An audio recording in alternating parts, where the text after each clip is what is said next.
وەختتان وەخێر لە ئۆکتۆبر رووسیا تا ئۆکتۆبر کۆتایی. ئەم ژانرانەی کە من بۆ دیوەیتەکان دایئەنێم بمێنێتەوە بۆ تاریخ کە دەورانگەلێک ئێمە تەیمان کرد و دەورانگەلێک بە وتەی کرماشانی ڕێی بوو، یعنی تێپەڕبوو لە بازەیەکی بچووکی زەمەنیە. دەورانگەلە حەساسێک بوو کە ئێمە ڕۆڵێکی کاریگەر و سەرەکیمان تیادی. پێشووتر لە گفتوگۆیەکی کڵاب هاوسیا بۆ یاران شەرحمدا کە نظام سوڵتە و ئەوانەی حاکمیەتیان بەم گۆی زەمینە کردگە بە هەموو دەسێکەوە گەرەکیانە تۆ تەسلیم کەن. تا تۆ تەسلیم بوویت. مثالە وازحەکەی ئەوەسە کە لە سەفەری ڕۆح یا ئیدە هەگەل بەحس لەوە ئەکات کە لە جێگەیەکە دوو کەنچەس، دوو خوداگاهی لە بەرامبەر یەکتریا قەرارەگرن، یعنی دوو ئینسان،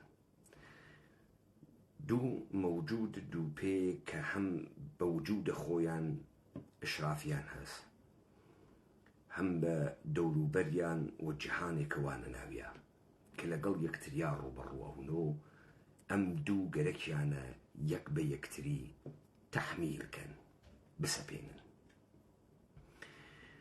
لەگرا سێ بژاردە هەست، ئەویشە مەسەکە ئەم دووە بەشەڕ بێن و لەم شەڕە یەکێکیان ئەکوژرێت.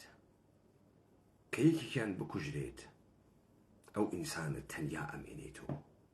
ئەو ئینسانە ئەو عەزەمەتە خۆیە لە ئینسانێکی تری وەکو خۆیە ئەدیوە کە ئەو نەوێت، ئەو عەزەمەتێکی ناوێت. کەواتە ئەو ئینسانە کە ئەوەی بەرامبەری کوشت بە نیەتە خۆی ناگات تا گەورەیی خۆی نیشان با، تا ئەو دانی پیا بنێ کە ئەم چەنێ گەورە بوو. ئەگەر هەرچکیان بمرن دیسان بەشەریەت نامێنێت، بەڵام ئەگەر یەکێکیان بزانێت کە ئەم شەڕە بە کەڵک نایێت، بۆ گیانم لەدەست بە، با تەسلیم بوون، با بژیم، ئەگەر چی لە ژێرە فەرمانە ئەو، ئەگەر چی لە ژێرە ئێرادەی ئەو، لەگرا بۆ یەکەم جار لە مێژووە ڕابتەیە ئەرباب، ڕەب، خوداوەندی و لەگەڵ عەبد، عەبدایەتی و بەردەگی و کۆیلەی دروسە بێ. یەکێک ئەبێ بە کۆیلە، یەکێک ئەبێ بە خودا. ئەم چیرۆکە بە شێوەی جۆرا و جۆر ئێمەگەل و ئێمەمانان بیستگمانە کە ئەیخەنە ناو زارە گشتیە خەڵک وەکو ئەقڵە سەلیم کە دەسێ چاری ناکەی ئیشێ ماچیکەی، یعنی تەسلیم بووی تا بتوانیت بژیت.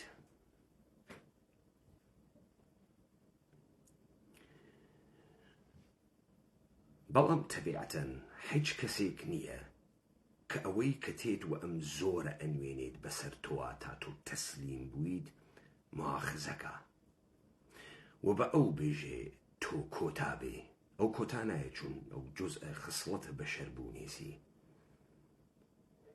جزءە خصلەتە بەشەربوونێسی کە بێژی بەهاکانە من، دیتنە من، ڕوانینە من، پەیداکردنە من، زانینە من، زانینێکی کامل، تەمام، دروست و ئینسانیە، و تۆ یا وەکو منی یا من تۆ لەبینەوە.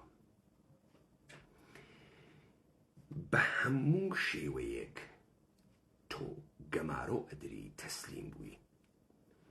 سەروەری هیچێک نییە ئیلا ئەوەی کە تۆ مەرگ خۆت و مردن خۆت بە مەسهەلە بگریت بەلا تۆ مهم نەبێ.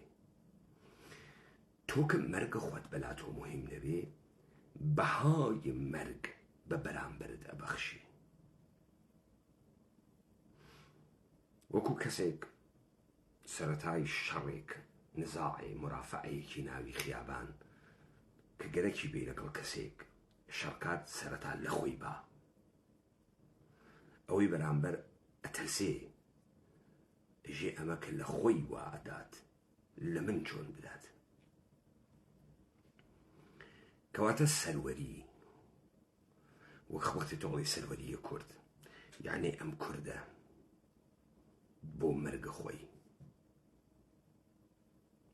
خۆی بە مەسهەلە ئەگرێ تا هەر کەسێک بێتە بەرامبەری خۆ بنوێنێت. ئەم کوردە بتوانێت تا دانە بەهای مەرگ بۆ بەرامبەرەکەی ناڕاتە دواوە.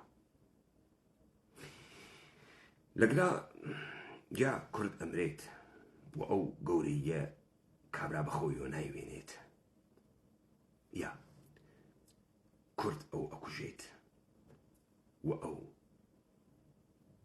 گەورەیە کورد بەخۆی نایوێنێت، یا کورد تەسلیم ئەوێت و ئەبێ ببندەست و ئەو ئەبێ بەسەروەر. با مەسالێک بدەم لە یەکتری حاڵیمان بێ، چون من گەرەکمە بێ مەسەلە وەزعیەتە ئیستا، گەرەکمە بێ مەسەلە شەڕە فلستین ئیسرائیل، بێ مەسەلە هەرێمە کوردستان، بێ مەسەلە یەکێتیە نیشتمانی، بێ مەسەلە انقلابە وێناکریاگە دەسە شاراوە ناوێنیا ژن ژیان ئازادی، بێ مەسەلە ڕەوەندە ڕووداوەکانە ساڵان ڕابردوو و ئێستەیە کە ئێمە وینە ناویە. بزان وەختێ لەم سەرزەمینە کوردەوارە سێ ژن ئەوەن، سێ جایزەی سۆڵحە نۆبلی پێدەن، سێ ژن ئەوەن سێ جایزەی سۆڵحە نۆبلی پێدەن، لە شیرین عەبادیوە تا نەرگس محەممەدی و تا نادیا مراد. نەهاتگەل نظام سڵتەیە بینالملەلی خەریکە لە ناو مردمە ئێمە شتێ دروزەکە. بزانە تەسویرە ژنە کوردێک یا کوردێکە خۆی نادات و دەسۆ تەسویرە جالبێک نییە، قەشەنگ نییە. تەسویرە ژنێک کە تەسلیم ئەبێت،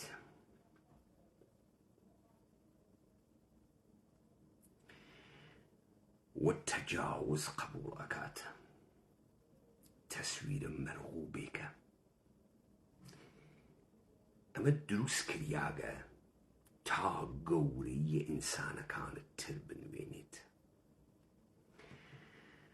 لە فیلمەکەی پەکەکەی دەوڵەتە ئێرانیە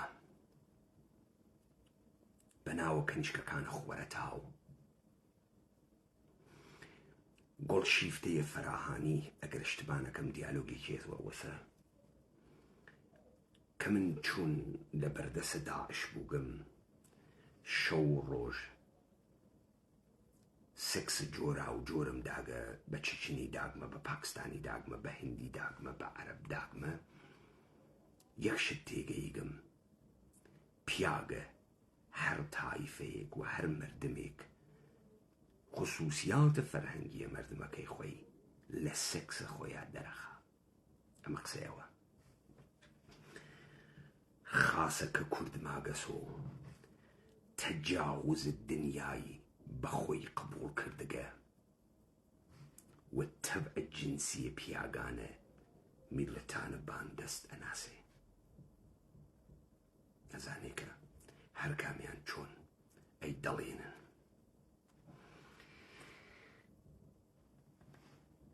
ئێوە گەل ئەشێ بزانن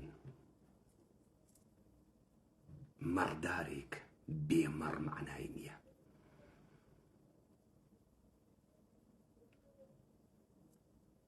هیچ حاکمێک لەم دنیا بێ مەحکومانە بەردەسی حاکم نییە.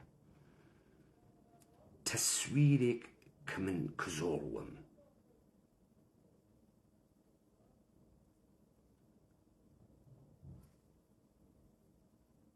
یارمەتیە کەسێک ئەدات کە هەست دەکات لە من بەختەوەرترە. من ئاوێنەیە دەسەڵاتە ئەوم ئەگەر کزۆڵ بم. کوردە هاڕیاکم، کوردە تەسلیم بووکم، کوردە دۆڕیاک، یەکجار تەسویرێکی لەزەت بەخشە بۆ ئینسانێکی متەوەهم یا دەسەیەکی خۆوەسلزان و خۆبەسەروەرزان. ئەگەر ئەم کوردە نەوێت ئیلتماس بکات، ئەگەر ئەم کوردە نەوێت دەست ماچکا و پێڵاو جووت کات، ئەگەر ئەم کوردە نەوێت مەسینە هەڵگرێ و هەر چیە کە هەسی بیدات ئەو نە ئاغایە نە ئەربابە. بۆیە کوردێک کە خۆڕاگری بکە، کوردێک کە هێرش بکە، کوردێک کە خۆی بە گەورە بزانێت، مەوجودێکی یەکجار قێزەون، یەکجار ناشرین، یەکجار بەدەر نەخوەر، شێت، دێوانە، نامتەمەدن، قێزەون وە کەسیفە لە هەرچی بوارە. تەبلیغی لەسەرەکرێ کە ئەمە قێزەونە، کە ئێمە درۆزنە.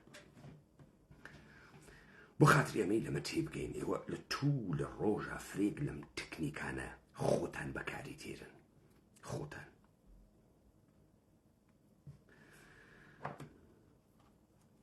من سەرەتای ئەم شەڕەوتم ئەمانە گەرەکیانە بە هەموو بارێک و ئێمە بێژین دۆڕیاگین، ئێمە بێژین ئێوە ڕاز ئەکەن، ئێمە بێژین ئێوە فرەزلن، ئێمە بێژین کەس بەقەت چارە ئێوە ناکە، ئێمە بێژین سیمای ئێوە و فرە وەحشت ناکە.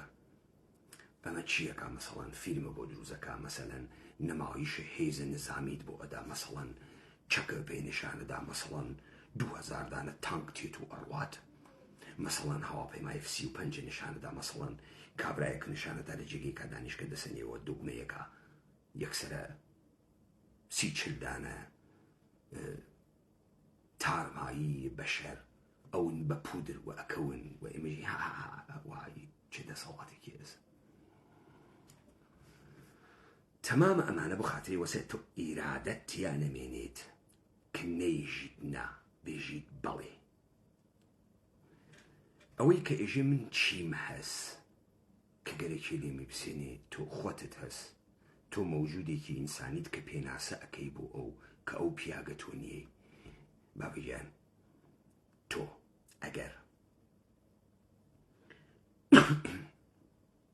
ئەگەر فەقیر لە جامعەکەتانەوێت، کوڕە گەنج لە جامعەکەتانەوێ حەزی بە لێخوڕینی سەیارە بێ، تۆ هیچ مهم نییە کە وە نەوشەت هەست 25 دەفتەرە پێداکە، هیچ مهم نییە. ئەو جارەشە تۆ داوەزیت لە خۆت قسەکەی، لە جەنبەهای ئینسانیت قسەکەی نیست،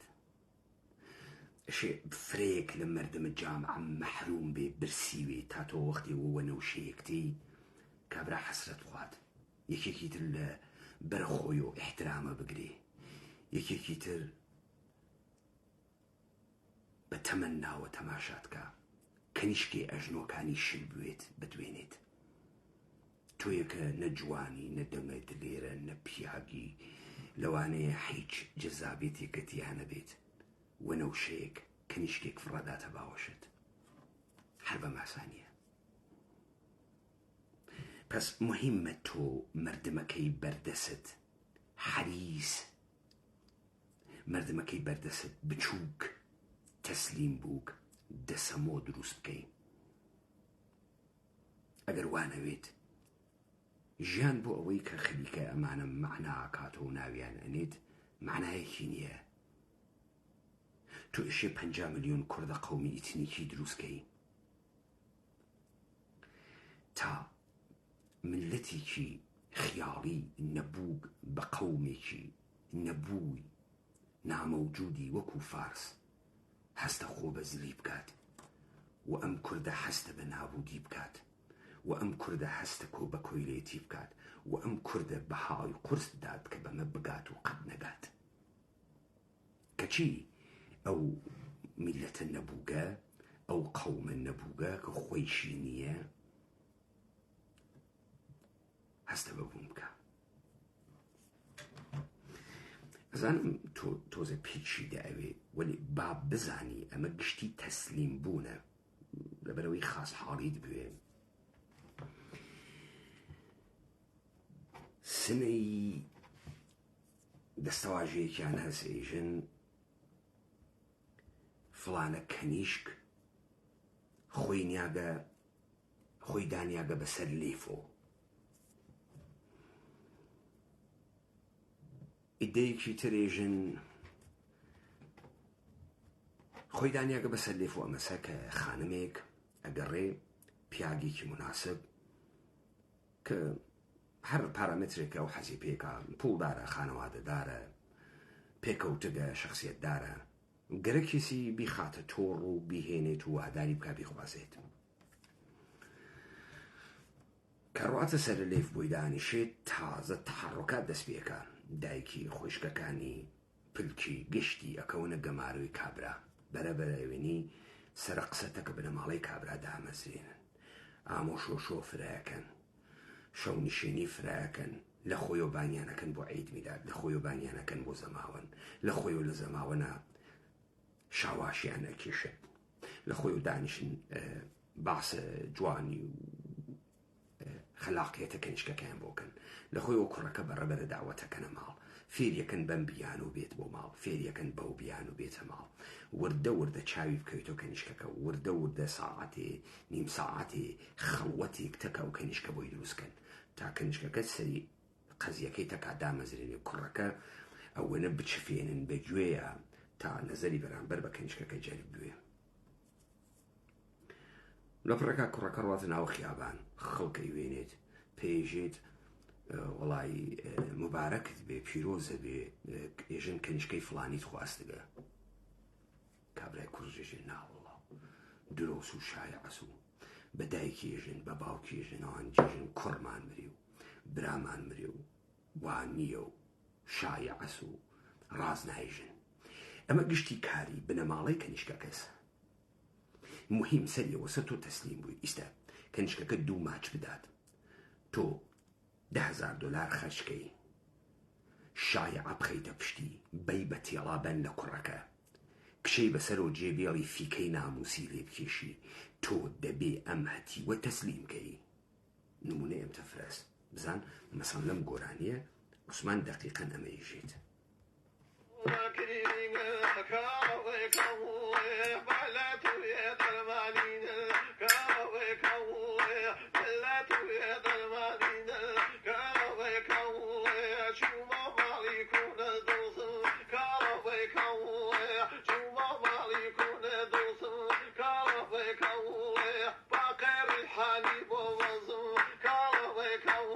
چوومە ماڵە کۆنە دۆسم، باقە ڕێحانەی داوە دەسم.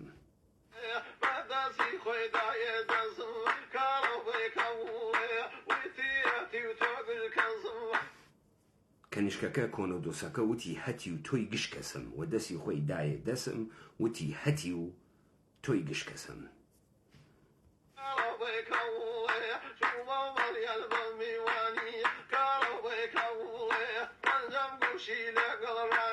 واتە چوومە ماڵیان بە میوانی، پەنجەم گوشی لەگەڵ ڕانی، دایکی عەیار بوو پێیزانی.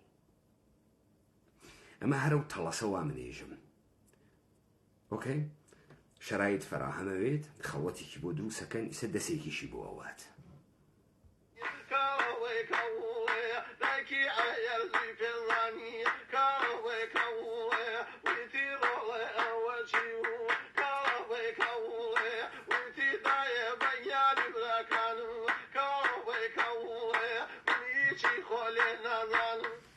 دایکی وتی ڕۆڵە ئەوە چی بوو؟ وتی دایە بە گیانی براکانم خۆ من هیچی لێ نازانم. ئەمە کەنیشکەکە هاو پاساوی بۆ بێرێت و من هیچی لێ نازانم و چی بوو. دایکی وتی ئەوە چی بوو؟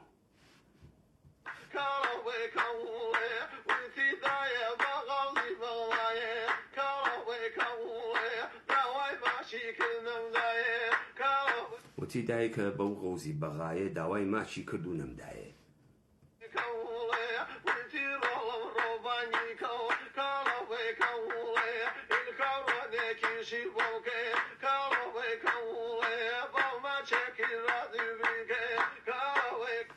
وتی ڕۆڵە بڕۆبانی کە هێلکۆڕۆنێکیشی بۆ بکە بە ماچێکیش ڕازی بکە.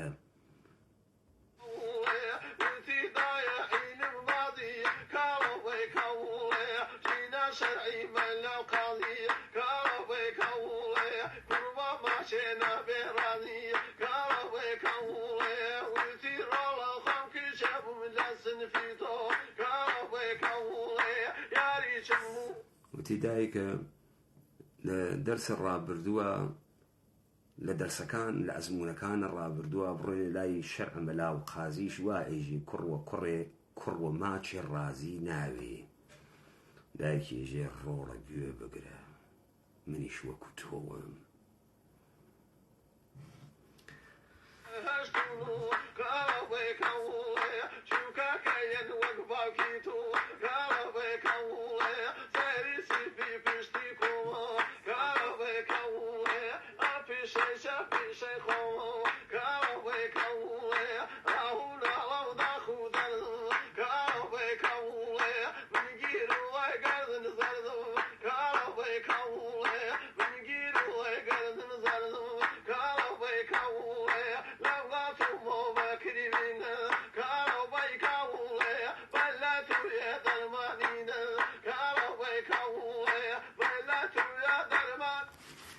خب من نمونەم بۆ تاوەردۆ کە دایکە کەنیشکەکە نەسیحەتەکە باینی کە هێلکۆڕۆنێکیشی پێ بە ماچێکیشی پێ بە کەنیشکەیژە کورە ماچ زیاتریشی گەرەکە ێژێ وان نییە زیاتریشی گەرەکە ئیدارەی کە من وەکو تۆگەم حەف هەشتێکم ئیدارە کردەگە وەختە خۆی. ئەمە خەریکە فرە پەردەیەک لە ئەوهام لە زەهنە ئێمە پاکەکاتەوە.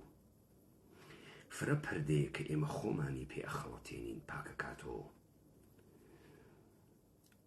ئەوە مهمە کابرانی یەتەکەی لە تۆ حاصڵ بێ جا تۆ بە چی ئەگیری مهم نییە، بە پوڵ ئەگیری، بە ماچ ئەگیری، بە ئەخلاق ئەگیری، بە پەردەی کچێنی ئەگیری، بە بێ پەردەی کچێنی ئەگیری، بە ڕسوایی ئەگیری، بە چەقۆ ئەترسی.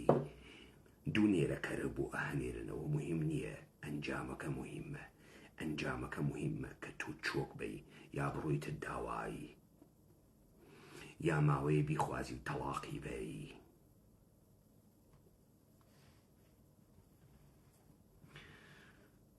تا ئەو بەنیەتە خۆیەگە ئەگەر لەمە حاڵیت بوو لەمە قیاست بچووک لەمە قیاسە گەورە حاڵی دەوێت دەوڵەتە ئێران خەریکە چیەکە، ئەمریکا خەریکە چیەکە. تۆ وەختی تەوانت نییە بیخوێنی تۆ چه خەوەرە لە وەسەتە ئەم بازیە گیرەکەی تا تۆ ملی پێوەدەی ماچێکە بێدا کەنیشکەکە لێدا تووشی عەزابە وجدانەکە. ئێژە من پاکوم و هیچ کەسی بۆی پێم و نەکرد و تۆ بۆ پێم و کرد و تۆ تەجاوز وە من کرد و تۆ منە خەڵەتاند و من پەردەی معسوومێ بوو، تۆ خوێڕیت و تۆ شەهوەتیت و تۆ بێغیرەتی و تۆ پیاگە کەسیفێکیت و تۆ نامەردیت و من تازە بۆ کوێ بڕۆم و من خۆم ئەکوژم و خانەوادەم بزانێ من خۆم ئەکوژم و ئەکەویتە ناوە عەزابە وەجدان. لەولاوە تنتر فشار تێرێ ئەگەر ئمڕۆ نەیتە داوام سۆحا خەڵک وا لە سەرم تێتە داوام تازە تۆ دەسرت پێم و داگە و تازە من قەلبم هەنە تۆس و تازە من لەشم کردگە بە هەنە تۆ تەمامە ئەحرم گەلێ وا لە دەسیا بۆ تەسلیمکردنە تۆ بەکاری تێرێ. هەر ئەوەنەی قاچە خستە ئەو دی و چوویتە داوای ئەوجا نەمایشەکە ئەگۆڕێت. ئیستە دایکی براکانی باوکی مخالفن حەزی پێ ناکەن، مامۆی حەزی پێ ناکە، مامۆیژە و بنەماڵیان بە کەڵکی منایەت و ئەویژە و سەرسەری و ئەویژە و کوێ لەخوا و ئەویژە و جگەرێکیش و ئەمانە گشتێکن ئەحڕۆم کچەکە یەکوەر بەس تۆیە بێ باوکەکە ڕێزی بدانێ و یا دایکەکەی حمایەتیەکە کچەکەیش تهدیدەکە خۆی کوژە یا ئەم کوڕێوی یا خاک تۆ دووبارە کەویتە ناوە ئەخلاق خۆت و وجدان خۆت و نامەردیت و ئاو کچەکە خەریکە بۆت ئەمرێت و ئەو ئێستا فریشتەیەکە وا لە چنگاڵە یەک مشت دێوە ئەسیرە و تۆشی بڕۆیت ڕزگاری کەیت و هەڵەگەڕێت تۆژێ 5 کیلۆ تەڵام هەنگەرەکە ئەنا تۆ سەرسەریت و تۆ بەکەی بە کەڵکتێت و ئێمە هیچ گارانتیەکمان نییە و کەنیشکەکە سکی پڕەوێتێت و منیشی پیاکەی هیچ کەنیشکەکە خواست هیچ چوویتە بەرەو 5 کیلۆ تەڵایشان بڕیە ناوکە هیچ قیمەتی کەنیشکەکە لە سفر چووە سەر خاص قیمەتی کرد ئیستەوە بێوەژنیش هەر قیمەتەکە ئێوەمانتانە دیکە چۆن ئەخەڵەتێن بەدەسە نظامە سوڵتەوە چۆن بەدەسە تەسویرە دەوڵەتە ئێرانە ئەخەڵەتێن چۆن با من وە بیرتان بێرمەوە ئەمانەی وا نەمایش ئینقلابە نامەرئیانە کرد ساڵێ بەر لەم نەمایش ئینقلابە نامەرئیە عەبەی موحتەدی لە مصاحبەکانە تەلەڤیزیۆنی ئەیوت ڕاپەڕینە داهاتووی ئێران ڕاپەڕینە ژنانە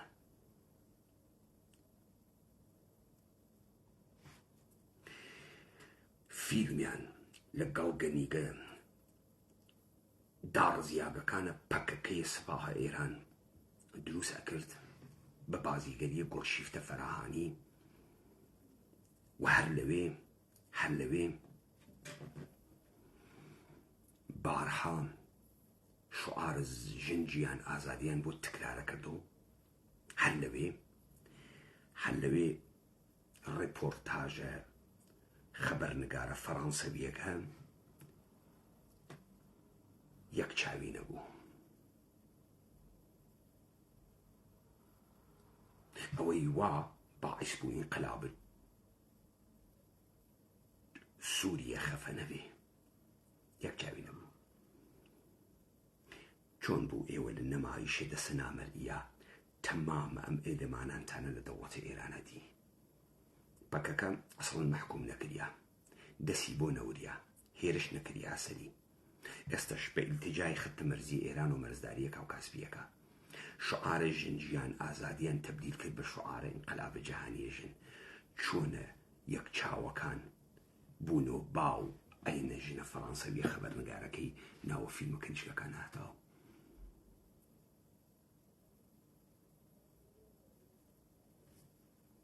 لە عەبەی موحتەدیوە تا فوتباڵیست تا ڕزایە پالەوی تا دەوڵەتە ئێران هەرکە بە جۆرێک ئەی و ئینقلابە ئاخێزە کوردەوارە سەربەخۆوتی حەب مەکەن هیچی نییە خەڵکەوە نەخیابان وەلی ئێمە خەڵکە ترازێنین لە دەستیانە و پێمان تعتیل کردن و پێیان تعتیل بوو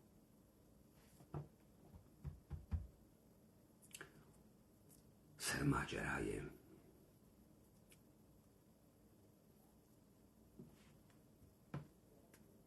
هەفتە ئۆکتۆبر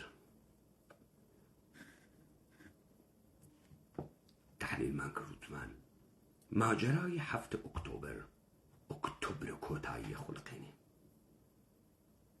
بۆ ئێمە ئەو قسەمانە کرد بزانن ڕووداوەکان زۆرن لە مێژوو ڕوو ئەدەن فرە مهمە تۆ لە پێشووترۆ خوێندە بێتەوە چون ئەگەر تۆ خوێندە بێتەوە ئەو جار تەمهیداتی بۆ ئەەکەی کاری بۆ ئەەکەی ڕێگەکەی بگۆڕیت ئیلتیجاکەی بگۆڕیت دەست یابێت هەر ڕۆژە ئەوەڵم زەربە وەشیا من وتم ئەمە نە سەرانە حەماسی واتیە نە ئاگادار و گەندی نە خەبەریان بکە نە دەسە هیچ کەسێکی واتیە ئەگەر دەسە هەر کەسێکیشی تیاویت نەیزانیگە ئەم بۆعدە بە خۆیەگری ئەمە شکاندنە تەسویرە بۆش باتڵ هیچ و پوچە ئەمریکا و سەگە لە ئەمریکاس یعنی دەوڵەتەکە ئەمە خەڵکەوە زلە هاتک بێمانە کریاگە دنیا متعینەکە و هەڵیانە سێنیتەوە هەر مثالم هاوردۆ ئەم عەرەبانە چمکێکیان هەست بەناوە ئەیلول ئەسود، بلاک سپتمبر، ساڵە 1970 فتح نیوەی زیاتری ئەردەنی واوە دەسۆ. مەلەک حوسەین تۆقیاگە، مەلەک حوسەینە جوولەکەیە هاوردەیە ساداتە دروستکریاگە هاشمیە یەهودی مەسیحی زیقی کردەگە. یاسر عەرەفات ئەتوانێت تەباتە سەر کاخە مەلەکی بیگرێت ملی هەڵپڕۆکێنێ وەکو مامر. یاسر عەرەفات ئەحمەقە و ناتوانێت تەشخیص بە و ئەو کارە ناکە، متزەلزلە. سەمەرەکەی بوو بە کوژیانە 3000 فلستینی. دەرکردنی یاسر عەرەفات و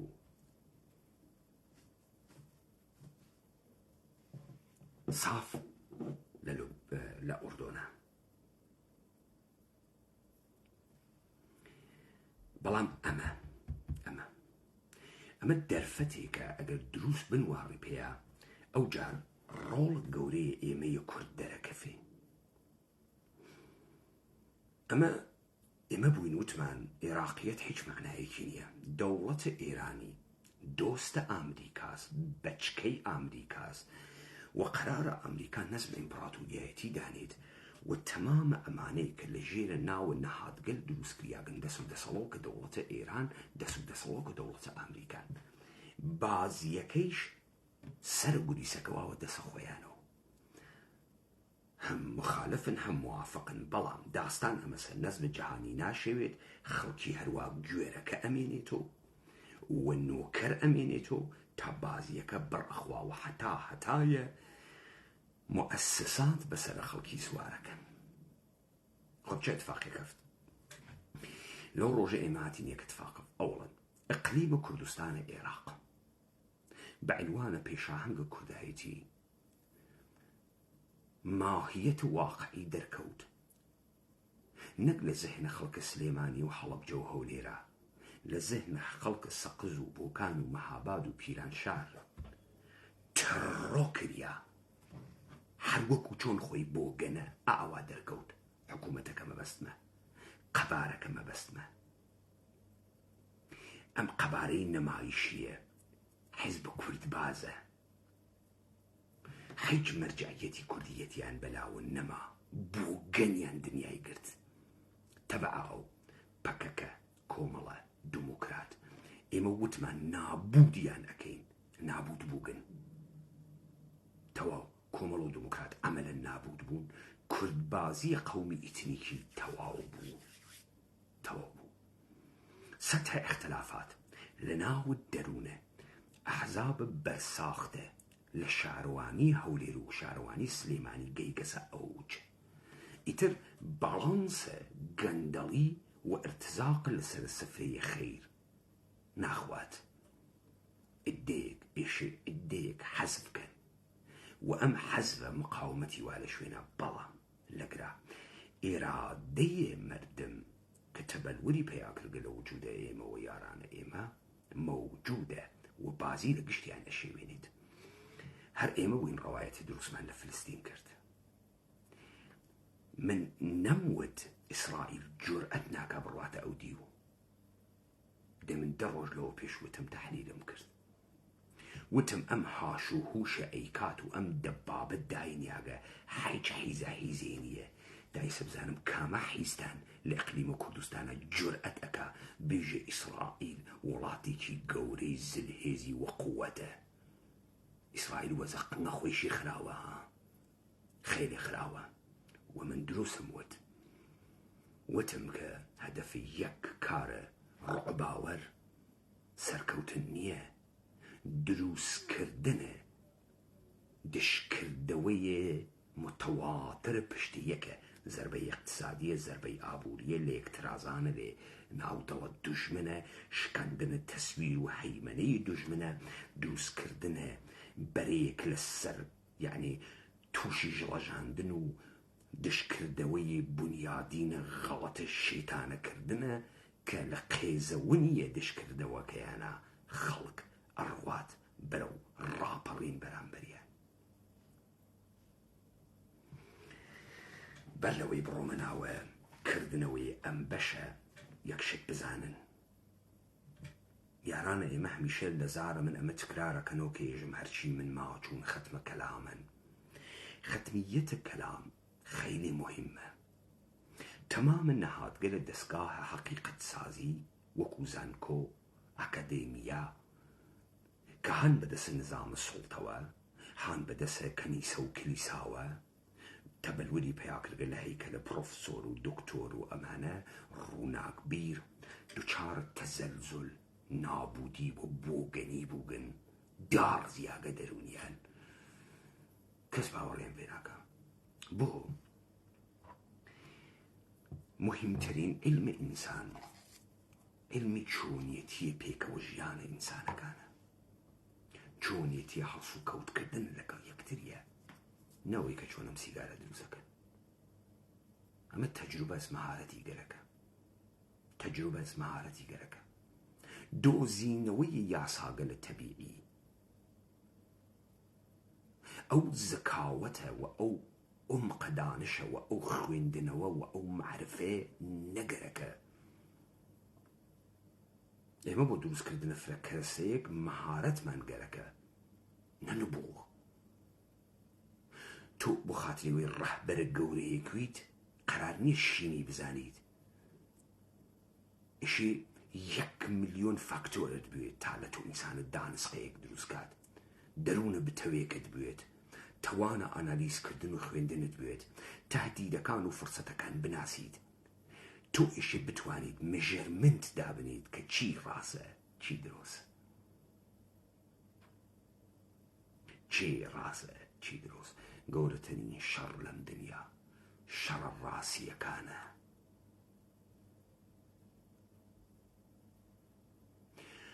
الولايات المتحدة أمريكا ونظام سلطة جهاني ادعا كحقيقة مطلقة إما الثابت أكين والثابت ما نكرت جعل مطلقة، تزوير مطلقة، دروي مطلقة، إثبات أم موضوع كردن دانشي جركة، معرفة جركة، آشنائية بقواعد بازي جركة، إيش بازي بناسيت، إيش قاعدة بازي بناسيت، یاساکانی بزانیت. وەختی ئەمان تەزانی ئەو وەختە توانی ورود کەیتە ناو بازیەکە. یوال نوح هەراری دووبارە لە بەرنامەی هاڕتاکە BBC قسەی کردە. بۆ قسەی ماغا مهمە. یوال نوح هەراری کتێبێکی نووسا، ئیشان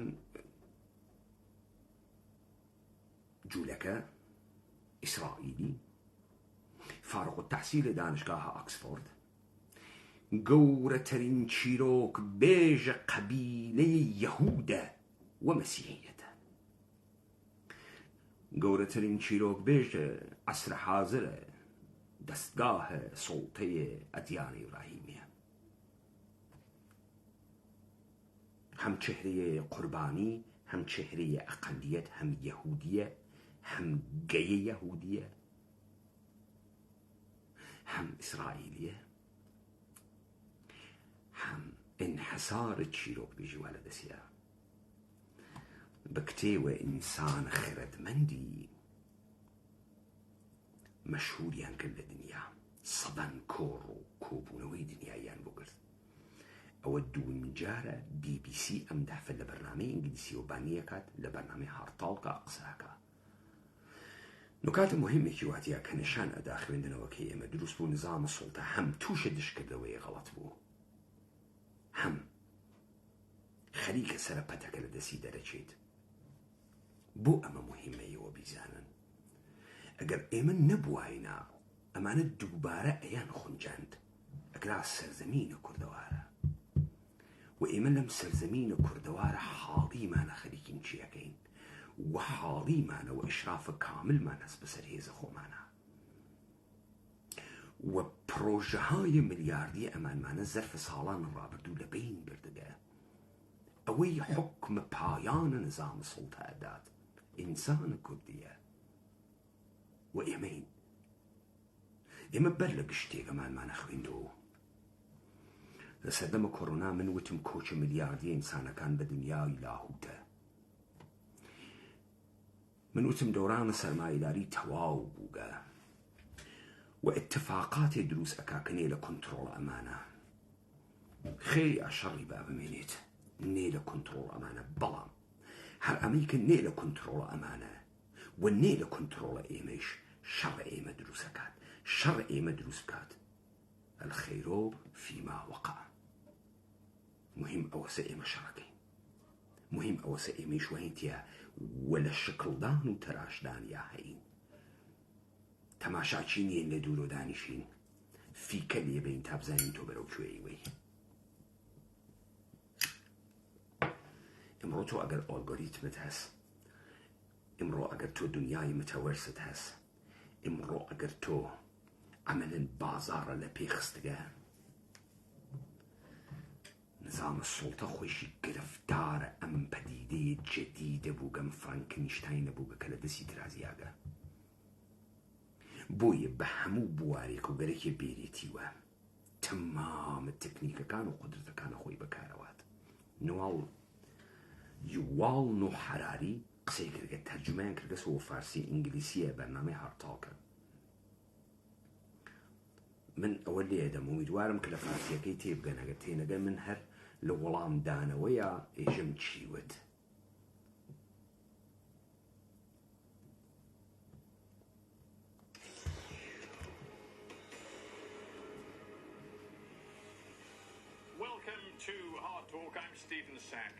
به هارد تاک خوش آمدید. من استیون ساکر هستم. چه نظام سیاسی بهترین گزینه برای تامین حقوق فردی و آسایش عمومیه؟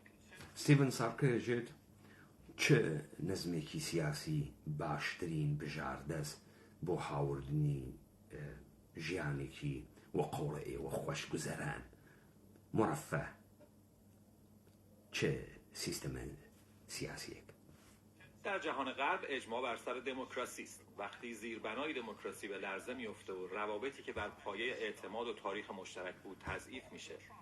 وقتی باوەڕ ئەمەسە لە دنیای غەربا کە دموکراسیە کە ئەو نەزمە سیاسی سەرکە خۆشبەختی تێرێ بەڵام وەختێ بنەماکانی هەڕۆڵ ئەوێت و ئەکەوێتە هەژاندن ترس خەڵک دابرێت کە اطلاعات دیگه بیطرف نیست و خصومت باعث فراموشی اهداف جمعی میشه چه اتفاقی؟ کە ئیتر چیرۆکە مشتەرەکەکان کار ناکەن و ئیتلاعاتەکان و ئینفۆرمەیشنەکان کە ئەیان هەنێرن گشتیان هەدەفمەندن و بێتەرەف نیەن و مەسەلە فقط حەقیقەت نییە و لە هەمان کاتە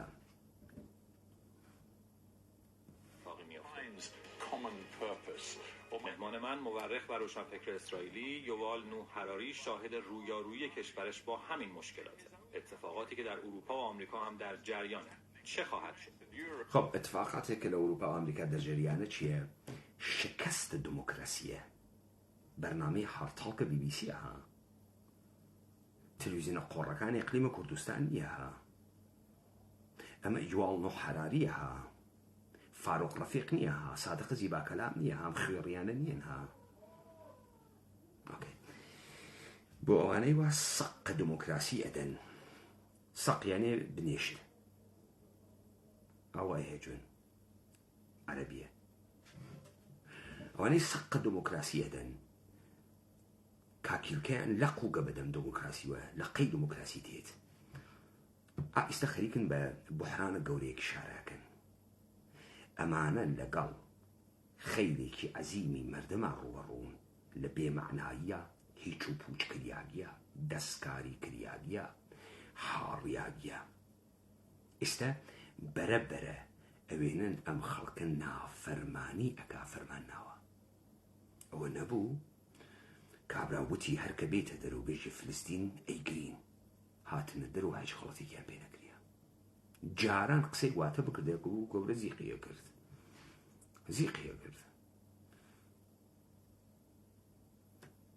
با ئەدامە بێن So where will it end?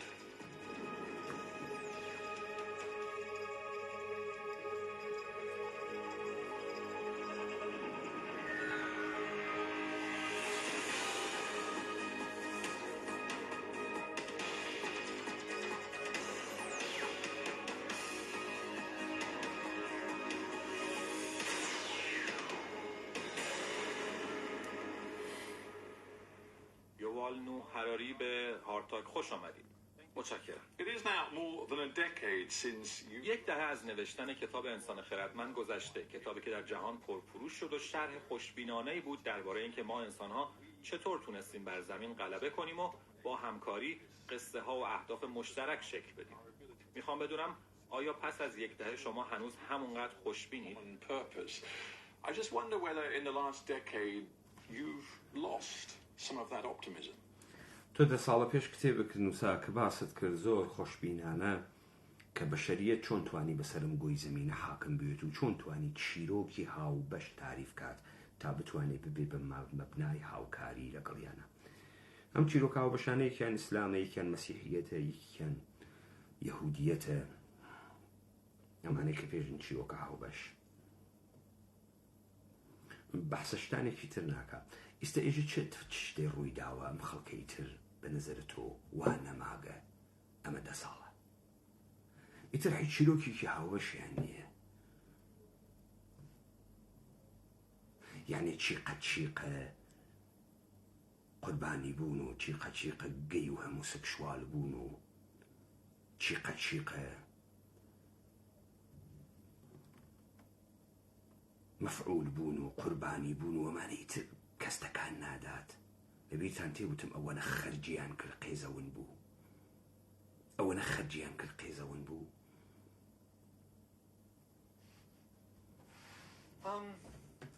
I think our shared story. من فکر می‌کنم که توانایی ما برای همکاری و باور به قصه‌های مشترک هم به عنوان یک گونه جانوری و هم در سطوح ملی در حال فروپاشیه.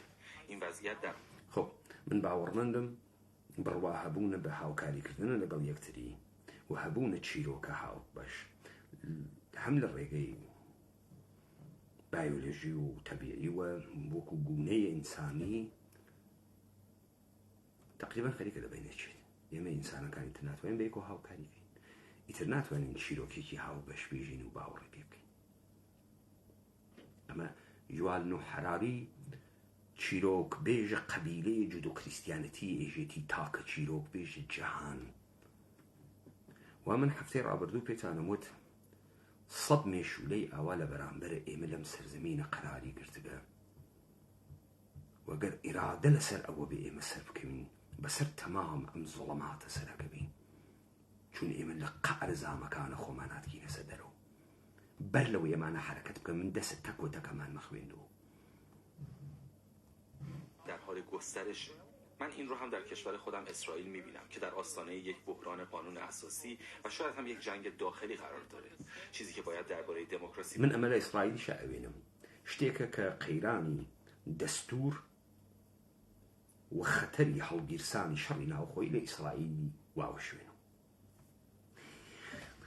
ئەمە قەیرانت دەستور نییە شەڕ ناوخۆی ئیسرائیل هەڵەسێنێها لەبیرتان نەچێ. ئەمە شکانە هەیمەنەی ئیسرائیلە. ئیسرائیل ئۆلمپیکە مونشن پێم وایە 1974 بوو ئەگەر هەڵە نەبم.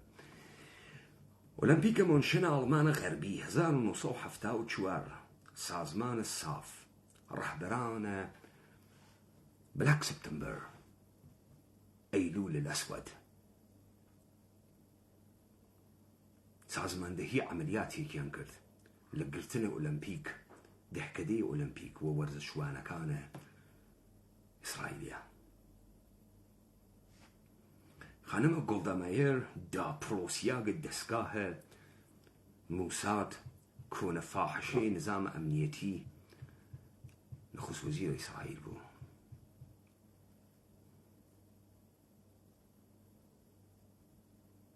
گرەوگانگیرە فلستینیەکانیان کوشت، ئەوانیش ئیسرائیلیەکانیان کوشت. گۆڵدا مایر وتی دیسانەوە لە ژێرە ڕۆحە ئەڵمان جوولەکە کوژیە. بزان جوولەکە جەنگە جەهانیە دووەم زیاتر لە 100 ملیۆن ئینسانی تیا کوژریا ئەوەنە زرنگ و فقط تەسویرە خۆیانی بەرجەستە کردو. 3 ملیۆن هندی تیا کوژیا، 6 ملیۆن بەس هێسری هندی تیا کوژیا، وەلێ ئەمانە کردیان وهەنە خۆیان.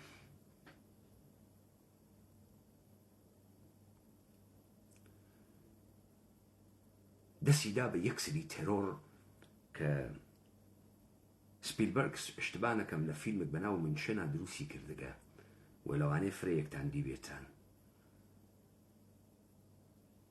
8 لە سەرانە جنبشە ئازادی بەخشی فلستینیان تەرۆر کرد لە ئیتالیا، لە فەڕەنسا، لە نۆروێژ، لە بەیروت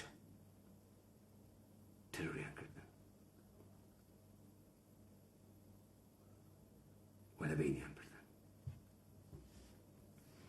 بۆ خاترەوەی کەسێ لە دنیا جۆرئەت نەکا ناوە دەوڵەتە ئیسرائیل بێرێت. ساڵ 1992 ئاخرین نەفەریان لە پاریسا کوشت دوای 20 ساڵ، تا ئەوەی دوژمنە دەوڵەتە نظام سڵتەی جیهانی و دەوڵەتە یەهودی مەسیحیە بزانێت خلاصی نابێ بەدەستە دەوڵەتە یەهودی مەسیحی فرەکشینەینن لە حشتر خراوترن لە کۆڵە ناونۆتانت کوژن. لەم مەسیرە هەرچیەک لە خەڵکیش کوژیا با بکوژێت، ئەمە خسڵەتە دەسەڵاتە. چۆن تۆ من تادی دەکەی من نابوو دکەی من تۆ نابوو ناکەم، هەر کەسێکیش لەم مەسیرە قەرارت بێ با بکوژێت، ئەمە خسڵەتە دەسەڵاتە. ئەم تەسویرە ئیسرائیلە شکست ناپەزیرە لە ئۆکتۆبر و کۆتاییە شکیا وا شکیاگەن کە کەسێک لەو ئیسرائیلە ناتوانێ دانیشێت. تۆ ناتوانی لە وادیە مەرگ و ترسە لەحزەیەکە کە معلوم نییە کەی ساڕۆخێک لێتەدات. لە وەختە مستەراوە لە بیرتان تێشێتە بێ کەسەی وت و چایە بۆ هەر چی نەبوو، ماچێک بوو بەچی تەواو نەبوو، سەڵێ ئاو بوو بۆ پڕ نەبوو، گویە بوو لە مستەراو بۆ تەواو نەبوو، ئەو گمێزە بۆ هەر تەواو نەبوو. ئەم چرت و پرتانەی واتی وەیژێتی ئیمکانی هەست لەوە هەمۆقێتێکاوی ناگەهان بۆ مێ بتەقێت و بێتە لە مستەراواوی دەمە لە ناو دەمە معشوقەکە تاوێت. تۆ لە ناو ئەوە ناتوانانی ژیانکەی بزانە. تۆ ئیمکانی هەست لە خەڵکە قەزەبی و ئیمکانی هەست عادەت بکەی، ئیتر عادەت بکەی بە دەنگە هەواپەیما، عادەت بکەی بە بۆمب کە تێتە خوار، با بپاڵی دەستا گیزەی فیشەک بێت، هەردوو فیشەکەت ئەترسیت. من لە کەسێکی نزیک خۆم پرسیارم کرد فڵانی شەڕە جبهەیی چۆنە، شەڕە بە ئەسلحە چۆنە؟ وتی کاکە لە یەک شەڕە نەکوژریت ئیتر ناکوژیت. لەو شەڕیشە 5 دقیقەی ئەوەڵی مهمە، ئەو وەختە ئەژنۆ تێتە شۆکە، نەکوژریایی ناکوژیت.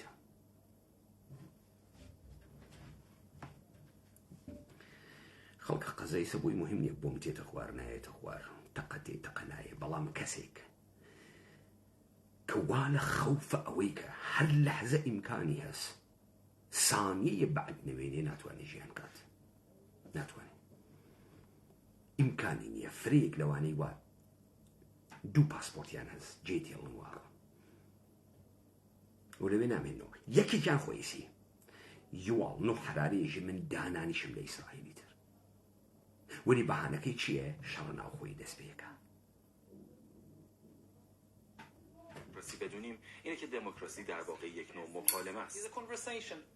You know, dictatorship, there is one person dictates everything. Democracy is trying در دیکتاتوری یک فرد همه حرف رو میزنه. دموکراسی تلاشیه برای رسیدن به یک توافق از راه گفتگوی جمعی. اما گفتگو همیشه ممکن نیست. در بخش عمده‌ای از تاریخ گفتگو در مقیاس وسیع غیر ممکن بوده.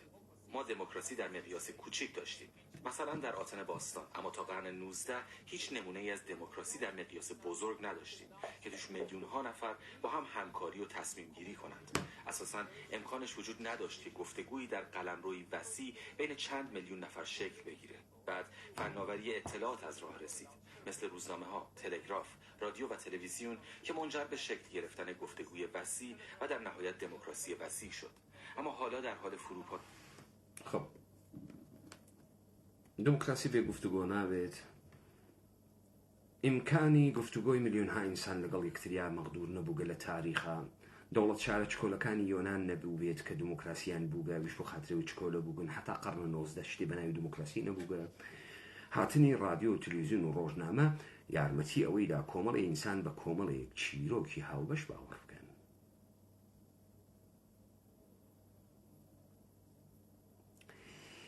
کۆمەڵێک ئینسان بە کۆمەڵی چیرۆکە هاوبەش باوەڕیان نەکرد کاول، بەڵکو تۆ بە کۆمەڵی چیرۆکە تازە ئینسان گەلێک کە بە فاصلەی جوغرافیایی لە یەکتری بوون و نەزمە قەدیمیان بوو تەسلیمت کردن لە خەلق ڕۆیایەکی جەدیدە. ئەمە خێزە کوردەوارە سەربەخۆ بووتی ڕادیۆ کوردیە تاران. شکرالله بابان و کارمەندان ڕادیۆ کوردیە تاران بێشەرەفترین خائنان بە مردمە کورد بوون، چون رادیۆ بۆ ئەوەڵین بار لە تاریخە لە 1 ساعەتە مشخصە ملیۆن ئینسان بە یەکۆ گوێیان لە یەک چیرۆکە واحد بوو. ملیۆن ئینسان لە لەحزەیەکە لە سانیەکی واحدە ئیمکانە شنەوتنە موسیقیان بوو.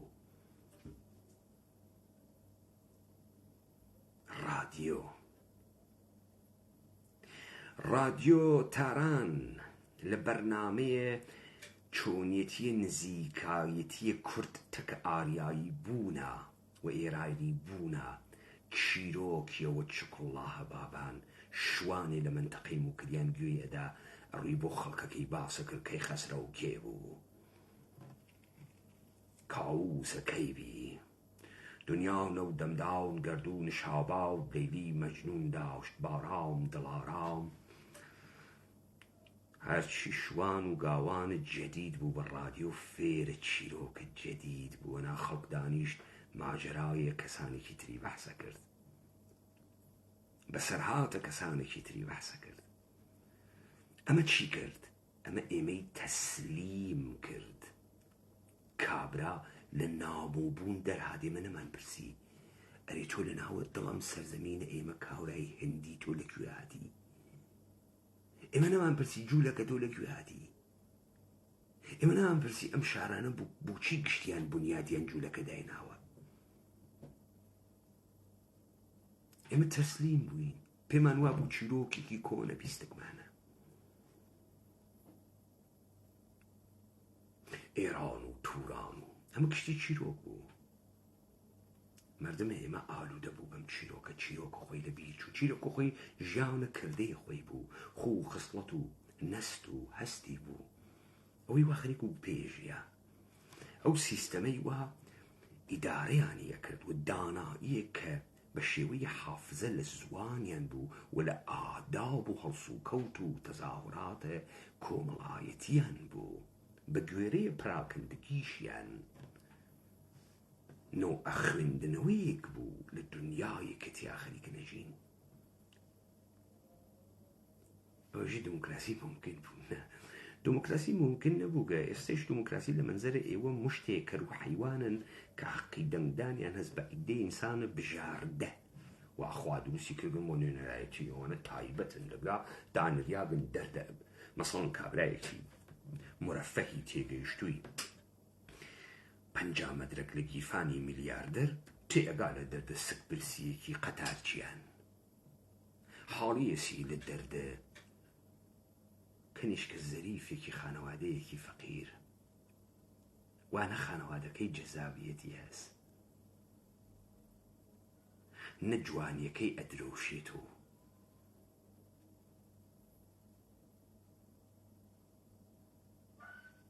ئستێشەکە مێرار جوانی گۆڕیاکە. ئەوەی کە ئەو خەریکە بەحسیەکات شکستە داستانێکە، شکستە مؤسسات و نەهادە و لەم سەرزەمینە اتفاقەکەوێها دنیای غرب بزانن تمام اتفاقاتانی که کەوتکە لە ژێرەناوە ناسیۆنالیزم و دەوڵەت ملت و جامعە شناسی و ئەم علوم جدیدە کە دوای دەوڵەت ملت دروستەون بناوە علوم ئینسانی گشتیان سەرمەنشەکەیان فەڕەنساس. کەسێ وەختی خۆی چیرۆکێکی وتوێ ناتوانێت لە داوە ئەو چیرۆکە بێ بەڵکو هەر ئیدامەیە ئەو چیرۆکەدا ئەوەی ئەتوانێم چیرۆکە بۆسێتەوە کەسێکە کەنی لە ناو بازدێم چیرۆکە ئێمەین. ئەوە ئێمە بووین کەشمان کرد کە ژیارە کوردی و تەمەدن کوردی بە پێچەوانی تەمامە تەمەدن ئەدیان ئیبراهیمیە. بۆیە بە ئێمە ئیژن الأكراد طائفة من الجن.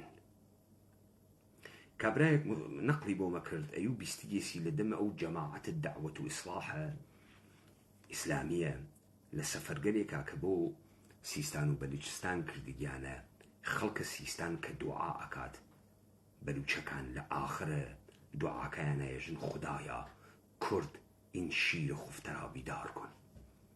ژن خوایە کورد ئەم شێرە نووسووە هەڵسێنن. ئەمە لە باوەڕە ئەوانە چییە؟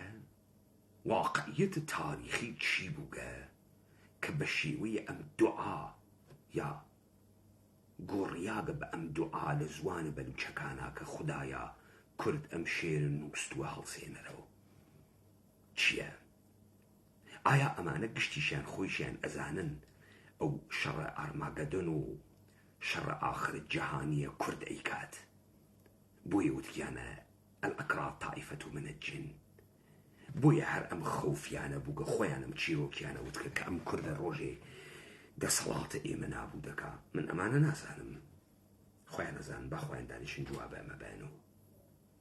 بەڵام یەکشت دەزانم وەکو سەگ لە کورد ئەترسن، وەکو سەگ لە سەرزەمینە کوردەوار ئەترسن، وەکو سەگیش لە سەرزەمینە کوردەوارە گیریان کردگە.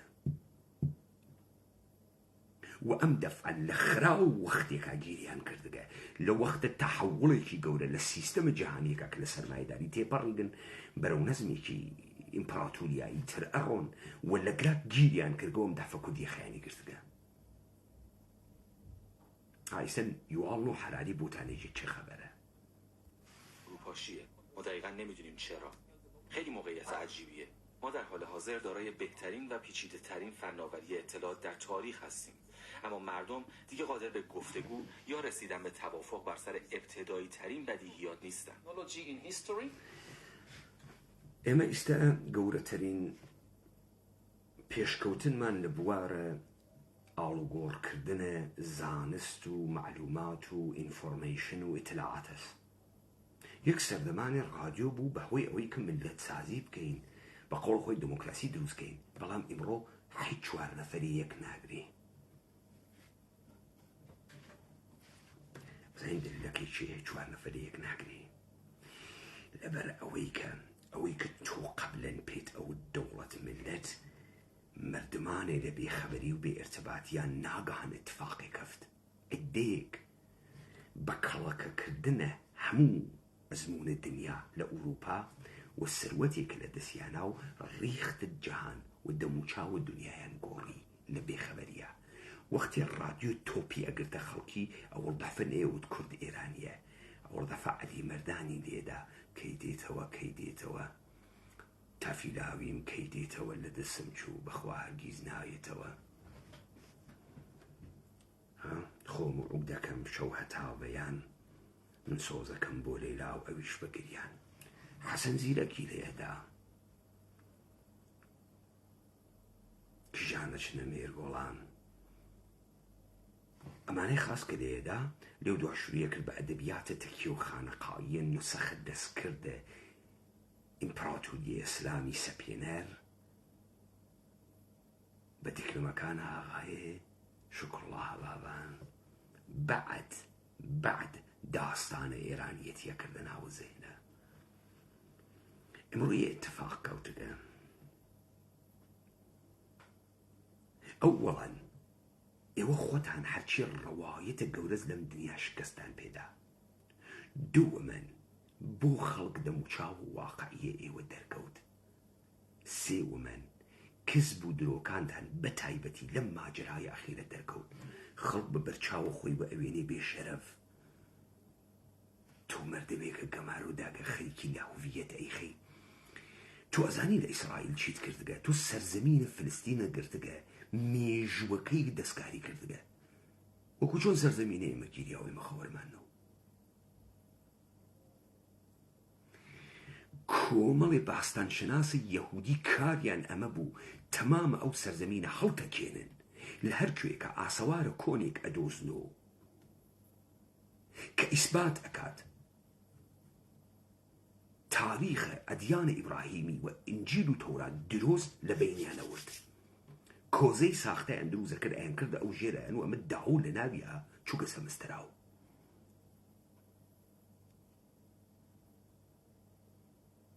دیلدویان ئەدۆزی وایەن و مەلەکەی سەبا لەگەڵم دیلدووە ئەو وەختە ئاشنا بووکە دروستیان نەکردا تا شتێ بەناو فلستینی نەمێنێت چومانی ئەمانە هەر نەوگن لەم گۆی زەمینە ئەمە خۆدە فلستینیەکان چێژ نییە ئەدوارد سەعیدی شێژێتیە نە ئەدوارد سەعید دەیان نووسەری تری فلستینی سەر ئەمە قساکەن کە باستان شناسی کەون ناسیە یەهودی تەمام ئەم سەرزەمینەی دەبن کەون ناسی هەر ئەوە بووە یەهودی دروستیان کرد هاتنە سەرزەمینە ئێمە لە کوردەوارە کەوتنە جەعلکردن و کۆزە و ساختمان و بینا و ناویان یا ئاشور و بابل و سومر و بوختە نەسر و گەواد و حەمورابی و مەرتیکەی پۆفیوس هەرچیە لە کتاوە فەسڵە پەیدایشیانە بوو کردیان بە مێژوو بۆ ئێمە هەر معلوم نەبوو ئەمە چی بوو کابرایە سەگباب لە ناو ئەشکەوتێکان نووسابووی ئەمە دەسەڵاتە منە سەگباب لە ناو ئەمە ئەشکەوتە بۆ نووسی ئەمە دەسەڵاتە منە چووکە بەقەی بەردێک و وا بە چاوە بە دووربین نەوێ بۆت ناخوێنرێتەوە وەڵا 2500 ساڵ پێش کەرباوکی لەبران نووساگەسی من پادشاهە ئێرانم ناوم دارویشە دێ بۆ کێ نووساگە خیابانە وەلی عەسرە شانزەلی زەز ئەخە کامە کەر هەڵەسێ بڕوا لێوێەوە بڕواتە ئەو سەرە سەر بنێتەقەیەم بەردە بەم تاشە بەردە بەو ئاسمانۆ بۆ کوێت نووساگە بۆ کێت نووساگە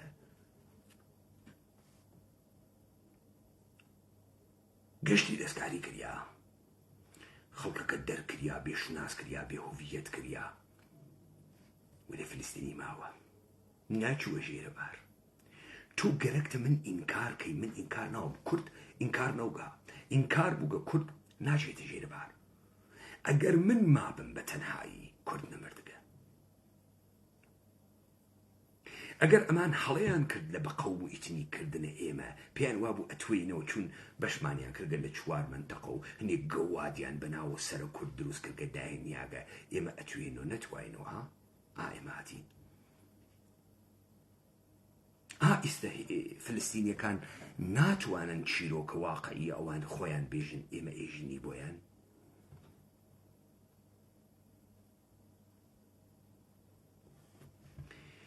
دەوران تەلسمە یەهود تەواو بوو دەوران تەلسمە چیرۆک بێژی ئێوە تەواو بوو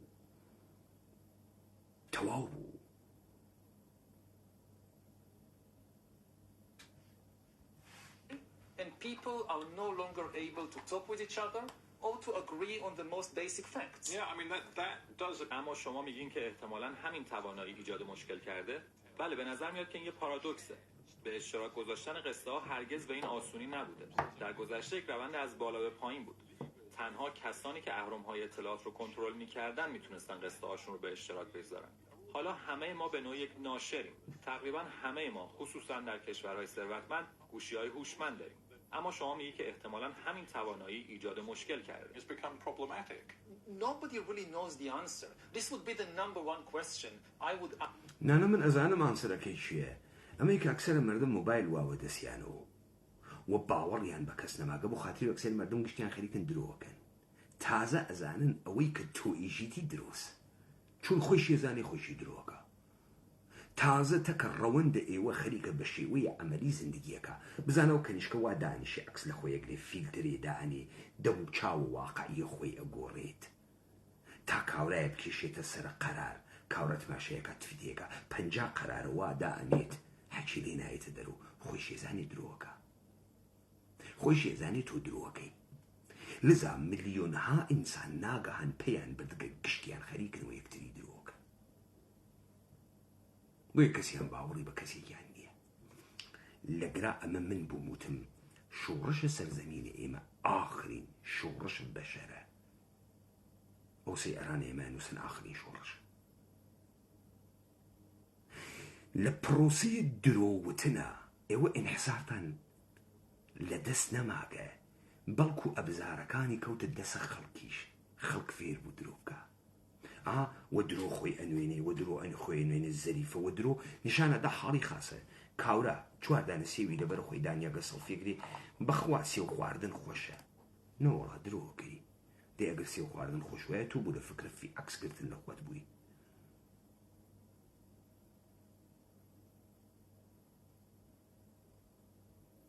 کاورا ژنەکەی خۆش نەگەرەکە درۆ ئەکا دەرونی پڕ لە بۆشایی ژنەکەی ناتوانێ بیهەبێنێت و عەکس لە ژنەکەی ئەگری دایئەنێ داخۆم زەریفەکەم قەشەنگترین زەریفە دنیا وەهی گیان لەبەرەوەی 200 نەفر بڕوا لایکی کاکە درۆ ئەکەی باوەڕکە نەو ژنە تۆی خۆشگەرەکە نەتۆ ئەو ژنتە خۆشگەرەکە نەخۆشگەرەک بوونە ئەو ژنە دڵت و دا ئەمرکێنێ تۆ لایکە خەڵکی بێرەکە پێبێژن خۆزگەم و وەخۆ چ چەرمەڵانەی وا لە پاڵە دەستا وەختە گیانە دەربێت کورم خەڵکە گشتی خەریکە درۆگاوە یەکتری فێر بوو ئێستا ئەزانێ گشتی درۆکە هان لە ئەقلیم کوردستانە من کە یەژم ئەقلیم منزورم حکوومەتەکەسا منزورم سەرزەمینە گەورەی کوردەوار نییە منزورم خەڵکە مەجیدە خۆمان نییە إقليم كردستان وفرهنگ إقليم كردستان فرهنگ حكومة بوخلة أحزاب منتسبة بكردة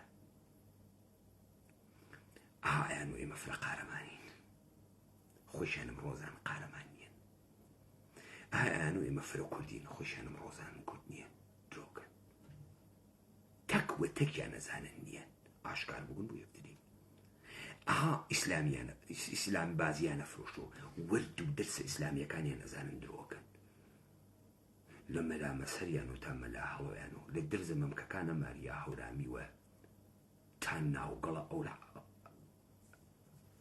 خەمزەیە سەلەفیان و ورد و درسیە تا ئەو خوێ ڕێڕیش بۆ یەکەرەکە قەرە داخی ورد و درسیان نەزانن درۆکە یەکیان ڕاست ناکە لەگرا کێ ئەیواتۆ ئەوەی وا حەقیقەتێژێت ئەو حەقیقەتەی وا 10 ئینسانە واقعی 10 مردمە کوردە متعەین بوو لە کناری یەکتریادانیت ئەوە ئەیواتۆ ئەوە ئەو مشتە گەورەسە وا دیوارەکە ئەتەقێنێت 10 ئینسانە متعەین بوو واقعی دنیای درۆشتێنێت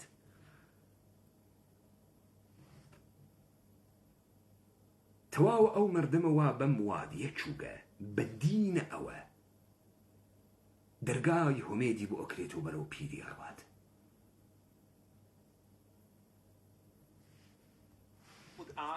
هیچ کس جوابش رو نمیدونه. این اولین سوالیه که من از متخصصان فناوری اطلاعات دارم. از مدیران فیسبوک و تیک تاک و توییتر میخوام که همه چیز دیگر رو کنار بذارن و جواب این سوالو بدن. چرا ما وقتی چنین تکنولوژی پیچیده‌ای داریم توان گفتگو رو از دست میدیم؟ اختلاف نظر همیشه وجود داشته. مثلا اختلافات ایدئولوژیک. مثلا در آمریکا در دهه 60 میلادی مسائل بسیار مهمتری وجود داشت، اما مردم مثلا سر اینکه چه کسی برنده انتخابات شده میتونستن به آخه دلیلی هست بزنه ئیسا چیرۆک بێژێ یەهودی مەسیحی وەکو تۆ توانی نییە بێت بە قابڵە ئێمە دیبەیتکە یەک گەوادە دەوڵەتە ئێرانی بەناو قەلای دەوڵەتە ئێرانی پیاگنێن بینە مەیدانە ئینسانە حەقیقی وە دیبەیتی دەکاکەن یەک نەفەر لە ئەحزابە بەرساختیە کوردی جورئەت ناکا بێتە مەیدانە یەک نەفەر لە یارانە ئێمە یەک خەمزەکەرە درۆزنە ئیسلامی بەناو مامۆسا پیاگنێ بێتە مەیدانی یەک یارە ئێمە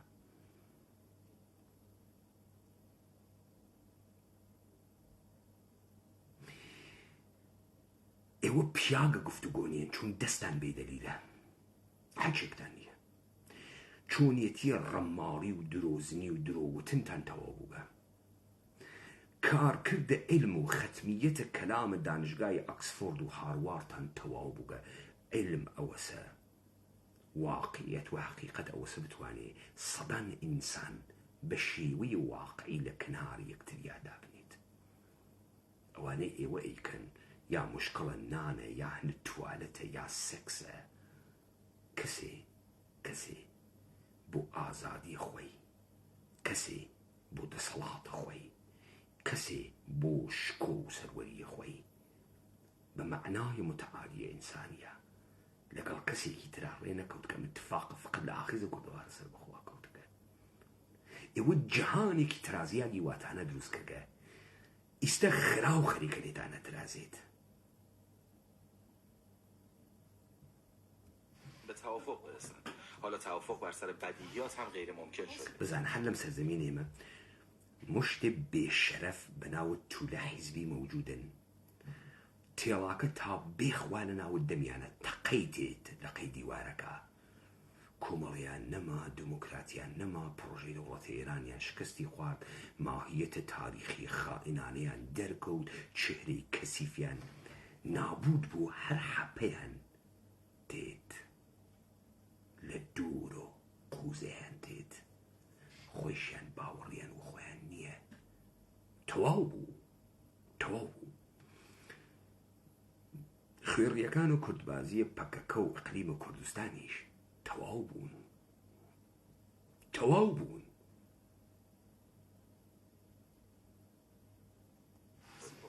To agree on even the most basic facts. So that you think the level of toxicity آیا فکر میکنید که در چند دهه اخیر فضا به شکل قابل توجهی مسموم شده؟ risen in the last, let's say, couple of decades? Maybe a couple of years even. And we see again that the information عمدتاً در چند سال اخیر می‌بینیم که فضای اطلاعات به شدت با داده‌های مسموم آلوده شده. اعتماد از بین رفته و وقتی فضای اطلاعات به شدت بە دەیتاگەلە مسموم و ژەهراوی کریاگ خراو بووگە جددان من کردگمە ئەمە کارە منە ئیتلاغەیە یوان و حەرایی وانیە ئەسڵەن کارە ڕوودا و NRT و BBC و CBS و فاكس نيوز و العربية و الجزيرة و العراقية و جمهورية إسلامية و ڕوودا و کورتسات نییە ئەمە کارە قەحبە و جندەکانە سلبریتیەکەدان نییە بە شاعر و نووسەر و نویسەندە و هەڵسوڕا و کۆمەڵی مەدەنی و ئەمانە کاراوانە نییە کارە منە درۆزنی و حانقی و خۆفرۆشی و جندەی و هەرچی شتانە هاوردە ساحەی عمومی کەسی خەریکە ئەیوێنی 7 ساڵە پێش بەم مردمەوت خەڵکە ئێمە خەڵکە گەورەیەکە گۆڵە سۆشیال میدیا نەخۆنا گۆڵە ئەوە نەخۆن یەک مشت بێ دایک و باوکە دەوڵەتی و دەوڵەتە ئێران دایک و باوکیانە تێنە پشت دووربین جندەی ئەکەن بێشەرەفی ئەکەن ئێران بازی ئەکەن حیز بازی ئەکەن ئەمانە خەڵک نییەن ئەمانە فەقەت چیقەچیقیان فرەس ئێوە پێتان وانە بێ پارتیوێکیتی لە کوردستان عێراق قودرەتن بام یەک مثالتان بۆ لێبەم ساڵە 2001 وەختی ئەفغانستانیان گرت ئەمریکا یەک سەربازی دانەوەزاند ئیعتلاف شمال بوو بە 2 مانگ ئەفغانستانی گرت ئەمریکا لەسەرۆ بە ساڕوخ و بە هەواپەیما لێ ئەدا ئەمان بە ئەسپ و بە پێ هێزە تاڵەبانیان شکاند و ڕووینە بەرەو ئەگەر هێزە زەمینی ئیعتلاف شمال یعنی چی یعنی ئیسماعیل خان یعنی ژنرال فەهیم یعنی عەبدوڕەشید دووستۆم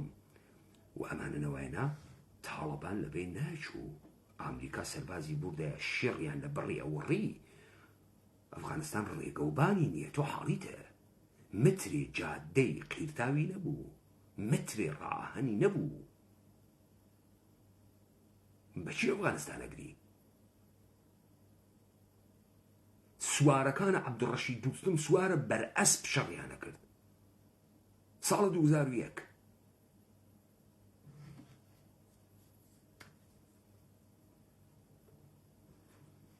دەی 20 ساڵی پێ نەچوو وەکو قەحبە عەبدوڕەشید دووستۆم و ئیسماعیل خان و ژنڕاڵ فەهیم و تەمامە جەنگ سالارانە ئەفغان وەکو قەحبە دەرچوون. بۆ دەرچوون؟ بە دوو چەقەنی تاڵەبان بۆ دەرچوون؟ لەبەرەوەی ئەگەر ئەوسا خەڵک حازر و بەڕقەنانێ لەسەر ئەسپێکا تەقەفکە ئیستە گشتی فێری ئەوە بوو بە تانکە ئابرامز نەوێ شەڕ ناکرێ، بە هەلیکۆپتەرە ئاپاچی نەوێ شەڕ ناکرێت، جاران بە ئەسپێ شەڕیانە کرد و بە کڵاشینکۆفێ. حیزەکانە ئیقلیمە کوردستان ئێستا ئەگەر میلانیان نەوێت و مدەڕعیان نەوێت و حەمرە زدە گولولەیان نەوێت و جلقەی زدە گولولە نەوەشێنن مەیدانە شەڕ ناچن، وە گیانتان بەرە شەقە چوار کوڕ ناگرن، وە گیانتان 100 نەفەر نیروی مسلح هەم شەرواڵەکانە مەسعودە بارزانی لە پای ئەکەنێت لە مەسیف سەڵاحەدینە، هەم دەرپێکانە پاڤڵ تاڵەبانی دەرتێنێ لە پای لە سلێمانیا 100 نەفەر کوڕ. ئینقلابە مەردەمە کوردستانە عێراقیشی نەگەرەکە بەشدار بوونە 6 ملیۆن ئینسانیشی نەگەرەکە 100 ڕۆڵەی قارەمان دەرپێ لە پێی تەکتەکیان ئەکەنێت و ئەیکەنێت. تۆ لە عەبدوڕەشید دووستۆم شەڕکەرتری گەڵ دەڵپن لەنە ژنڕاڵ فەهیمە دەڕێیە پەنجشیر قارەمانتری. حیز ئەوە ئێمە بووینەم تەسویرمانە شکان وتمان مەترسن ئەمە گشتی درۆست، ئەمە گشتی بۆ خاترێ وەسە ئێوە تەسلیمکەن تا تۆ شەڕ نەکەی، تا تۆ مواجهە نەکەی، تا تۆ ڕوبەڕوو نەبی تۆ. وتمان لە شیڕەدانەیە ئیسلامیە درۆزنە فەیک نەترسن، ئەمە جنایەتکارێکی قاتڵی بێدایک و باوکە ڕیشی درێژ کردگەس و بە لا ئیلاهە ئیلا الله وتن گەرە کێسی تو واتە دواوە ئینحیسار گرێتە دەسی. شیڕەقمی بۆڕن، شیڕەقمە چواریان بۆڕن، گشتی ڕیشەکە تاشە دەرەچێ. لەبیرتان تێ پێتانم وت دیتانە تەسویرە شەلم کوێرم ناپارێزم من شێحمەیمینم بۆ ئێمە ناخوات، بۆ ئێمە ناخوا حتا بەیانی نەمایشە هێزە کۆماندۆی حیزە بەی نایخوات نایخوات. وەختی ڕۆڵەم هەنارد سەروەریە خۆی بەسەر توابا و نەڕوێ دواوە حتا سەروەریەکەی با بەسەرتا. ئەوجا ئەفامی یەک من ماس چنێکەرەی هەست. وەختی لە قوشبنە ئەم دنیا کونە مشکم لێت کردە عەمارەت خۆتە شاردەوە. ئەوجا ئەفامی لەگەڵ کێ تەرەفی. تۆ تەکە ئینسانە واقعیا تەرەف نەوگی، لەگەڵ مەجموعەی فەیکە ئەوهاما تەرەف بووگی، لەبەرەوەی کەس مواجهە دەکانەکە.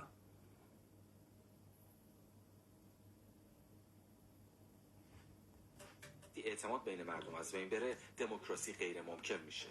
یا باید دیکتاتوری داشته باشی یا جنگ داخلی، اما در چنین فضایی دموکراسی دووم نمیاره. In such a situation, I think part of it is it's not the whole answer. فکر کنم بخشیش ناشی از سربرآوردن سیاستمداران و جنبش‌هاییه که عمدن اعتماد بین مردم رو از بین میبرن. Trust between people. I think it's motivated. و فکر میکنم این ریشه در این باور عوام پسند داره که قدرت تنها حقیقت موجوده، اینکه اساساً چیزی به نام حقیقت، عدالت یا زیبایی وجود نداره. Reality, if you want, that says that the only reality is power. That there is no such thing, not just as truth. عوام فریبان اغلب به ما میگن که تمام روابط اجتماعی بر اساس قدرته و آدم‌ها فقط دنبال قدرتن و هر کی که میگه به دنبال حقیقت و عدالت دروغ میگه. بەڵێ ئێوە نێژن هەن بە شوێن حەقیقەت و عیداڵەتەوە، ئێوەن بەم شعارە دنیاتان بروە درۆکەن و درۆزنن گشتی دەسەڵات بوو، بە شوێنە دەسەڵاتە خۆتانە بوون. ئەخلاقیاتە کۆیلەکردنە ئینسانەکان ئێوە داتان بە ئینسانەکان بە ئەدیانە ئیبراهیمی. ئێوە وتان فەقیرە بۆ گەن شتە خاسێکە، پرۆلتاریا شتە خاسێکە، برسی بوون شتە خاسێکە، ژێر دەست بوون شتە خاسێکە، تەحمل کە تەعاداڵیەکەن. ئێوە بە جایزەی نۆبل ئەم کارتانە کرد، بە ئۆسکار ئەم کارتانە کرد، بە جەشنوارەی کەن ئەم کارتانە کرد، بە جەشنوارەی دەهی فەجر ئەم کارتانە کرد. ئێوە ئەم کارتانە کرد. با درۆ ئەکەن. ئێوە هاتن وتان دەوڵەت ئیشە سەعادەتە مردم تەمین کات. ئێوەن لەو لایشۆ دەوڵەت کاری ئەمە بوو دەسەڵاتە خۆی بەردەوام کات. ئیستەیشە ئێوەن بەم دیمەنە ئێمە خەڵەتێنن ئێمە ئەشی بوێسین تەمامە خەڵکە ئێران ئینقلاب کاتە عەلی خامنەی بێتە خوارۆنە خێڕی نەوانیە هەرکەوتی درۆکە. ئەوەڵ دەفە جادووی عەلی خامنەی باتڵ کە ئەژنۆی سەگخۆرەکانە دەوروبەری بشکێنە لێدەوە وەکو ئاوی خواردن چوار ڕۆڵی قانمان ئەنوێ لە پشت ملی فڕێداتە دەرەوە. نەیگەرە کە 6 ملیۆن لە خەڵکە کوردەوارە داگیر کریاگە لای عێراق هاوکات بێتە شەقام تا ئێوە بڕۆخێن. 100 ڕۆڵەی قارەمان 100 مەردەم تەعەیون پەیا کردک 100 مەردەمێکە نەیگەرەکە کۆی لەبێت 100 مەردەمێکە نەیگەرەکە ئەحمەق بێت 100 مەردەمێکە ئیتر پێی تەحمل ناکرێت 100 مەردەمێکە بۆی مهم نێت و چ گوویەکە خۆی ئەوە مهمە خۆی چەنێ حەز بە خۆیەکات تێتە خیابان هەر کە پیاگە حەز بە خۆیەکات تێ خۆیە بکێنێ پێیوە هەر کە پیاگە حەز بە خۆیەکات خۆی وە پیاگ ئەزانێت تێتە ئەو مەیدانە شانەداتە شانە ئەوە تا لە ئەو کەم نهێریت جا وەختە بزانە انقلاب ئەوێت یا انقلاب ناوێت. حەڵیت بوو ئەو تەسویرە ئێمە ناخەڵەتێنێ ئێمە ناویسینەوە دیارێ ئەوەی کە 85 ملیۆن نەفر بڕۆمیژی باوکەکەم و خوام کاڵ قڕوانتە و بەدەبڕێنە دەرەوە خوام وەتەنیایی تێمە دەرەوە تەمامیەتە ئازادیە خۆم هاوارەکەم ئەوەی پیاگوێت خۆی لە حەدە من ئابزانێت تێ لە کنارە دەستما دانیشێت نەبوو نەبکرد ئەوەی سبڕۆ سەدان ئاخێزی لەم سەرزەمینە مەوجودە یەک نەفەر دەسم پێ کرد یەک نەفەر لە خیابانە شەقی داوە قندانە ملیۆن شەقۆشێن تێتە دەرەوە وەلی تۆ گەرەکتە بێژی حتا ملیۆن نێتە دەرەوە شەق ناوەشرێت وانیە و یەک نەفەر ئەوەشرێت و ئەو یەک نەفەرە شەقە ملیۆن نەفەرێکەوە لە خیزیا دەرتێرێت وا تەسمیمی پێناگیری و بڕیاری پێنادرێت دەریتێرێ وەکو 7 ئۆکتۆبر دقیقەن ئێوە و شتەسە لە 7 ئۆکتۆبرە ترسن حملەتان کردەوە و بۆردەمانەکەینەوە 20,000مان کوشتەوە 30,000مان کوشت دێ ئەوە 100,000 بۆ تۆ گەوات دێ خۆ مەلەک حەسەین بە ڕۆژێک 30,000 کوشت لیان دێ کو ئەتوانەوە لە بین چوون ئیرادەیان شکیا دێ ئەوە 100 بۆ تۆ ئەوە 200 بۆ تۆ دێ خۆ مەرگە هێدی کردن فرە خاسترە لەوەی کە تۆ خۆت هەڵی بژێری چۆن ئەمریت ئەوە فرە خاسترە خۆت هەڵی بژێری تۆ چۆن ئەمریت نەوردە وردە لە ڕزاڵەت و لە کەسافەتا داپۆسیەی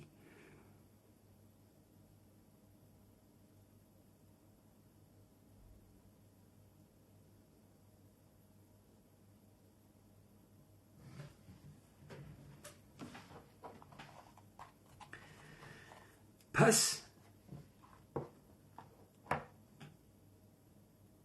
کەسێک گۆڵە ئێوەی تر ناخوا پس ئۆکتۆبر دوایی ئێوە هەرچی لە جوانە من تێتە دەر ئەنووسرێت ئۆکتۆبر دواییتانە تەواو بوون ڕووداوگە لە تەواتوریە یەک لە دوای یەک بەسەر یەکتریاتێت هەر بە ئەفسانەگە لە ئەدیانە ئیبراهیمی خۆتان سەرنەوشتە فرعەون وا لە ئینتزارتانە سەرنەوشتە قارون وا لە ئینتزارتانە لەو وەختەی وا فکرەکەن وانە ئەستوریا ئەپسێن خراو ئەپسێن من زووتر وتم بەر لە 7 ئۆکتۆبر من وتم ئەمە وەرگەڕانەوەی سەرەتاییە ئەگەر شەهوەت ئەگەر تەماع بوو بە کەستەیە دەسە ئێوە بۆ ترازاندنە ئەم مردمە لەم دنیا ئێمە ئەیکەینە ئەسڵحەیە دەسە ئەم مردمە بۆ گەڕاندنەوەیە ئەوەی لە دەستیاندا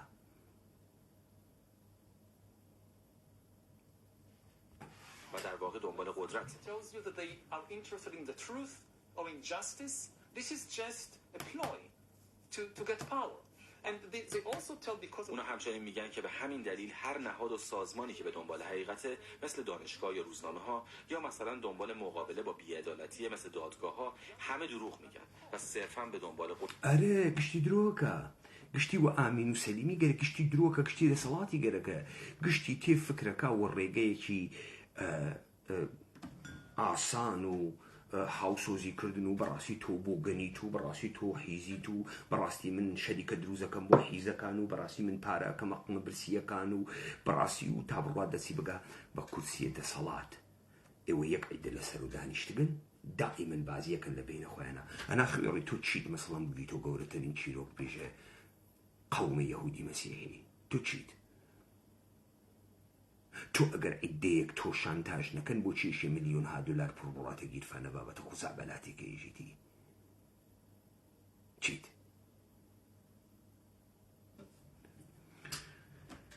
دەسەڵات واقعێزانی کێس وەختی دانەیە حاڵی دێتێتێتە دەرەوە ئێژێ ئەژدا و ئابایی یەک وە یەکتان بێشەرەفینە ئەمە ئیتر خۆ نایشارێتەوە لە دنیایەکە وا گشتی چەماندگێسی و حیزە گەلەکێسی دەست بە شتێکی تر بکە ئەوەیژێ گەورەترین لەزەت لەم دنیاوە سەنەی چەمێنیتەوە لەزەت نەبووگاتیە نەماشینە نەژنە زەریفە لەزەت ئەوەسە لەم دنیا کەس بە پیاگ نەزانی بێتە درۆبۆیان بێژی گەشتتان غەڵەتتان کرد ئەمە ژیان نییە ئەو گەورەترین لەزەتە فەرق بکەی تەکە ما بەقەیە کۆی لە کریاکەکانە تۆ نەویت چیتر لەم دنیام لەزەتە پێدا خواردنە کامە گۆشت ئەم چێشتە پێدات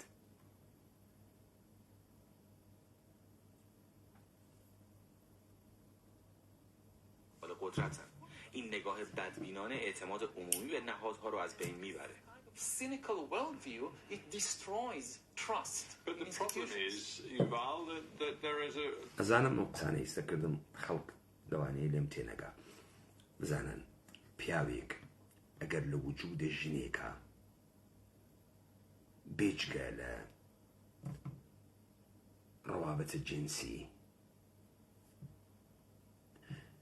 شخصیەتێکی ئینسانیش بوێنێت کەم ئینسانە هاودەمێکە هاوڕێیەکە ئینسانێکە وجودێکە ئەتوانێت تۆ بە ئەو تەعلقت بێ ئەو بە تۆ تەعلقی بێ سەفەر ئەم ژیانە بە یەکۆ بکەن لە سەریەکان لە خۆشیەکان ئەسەن پلان دانێن ئەسەن بڕۆنە بەرەو بینە دواوە ئەگەر وای نەوێنێت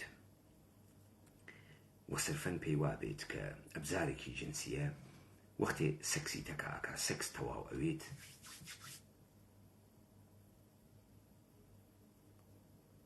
ناگەهان هەستە بە بۆشاییەکە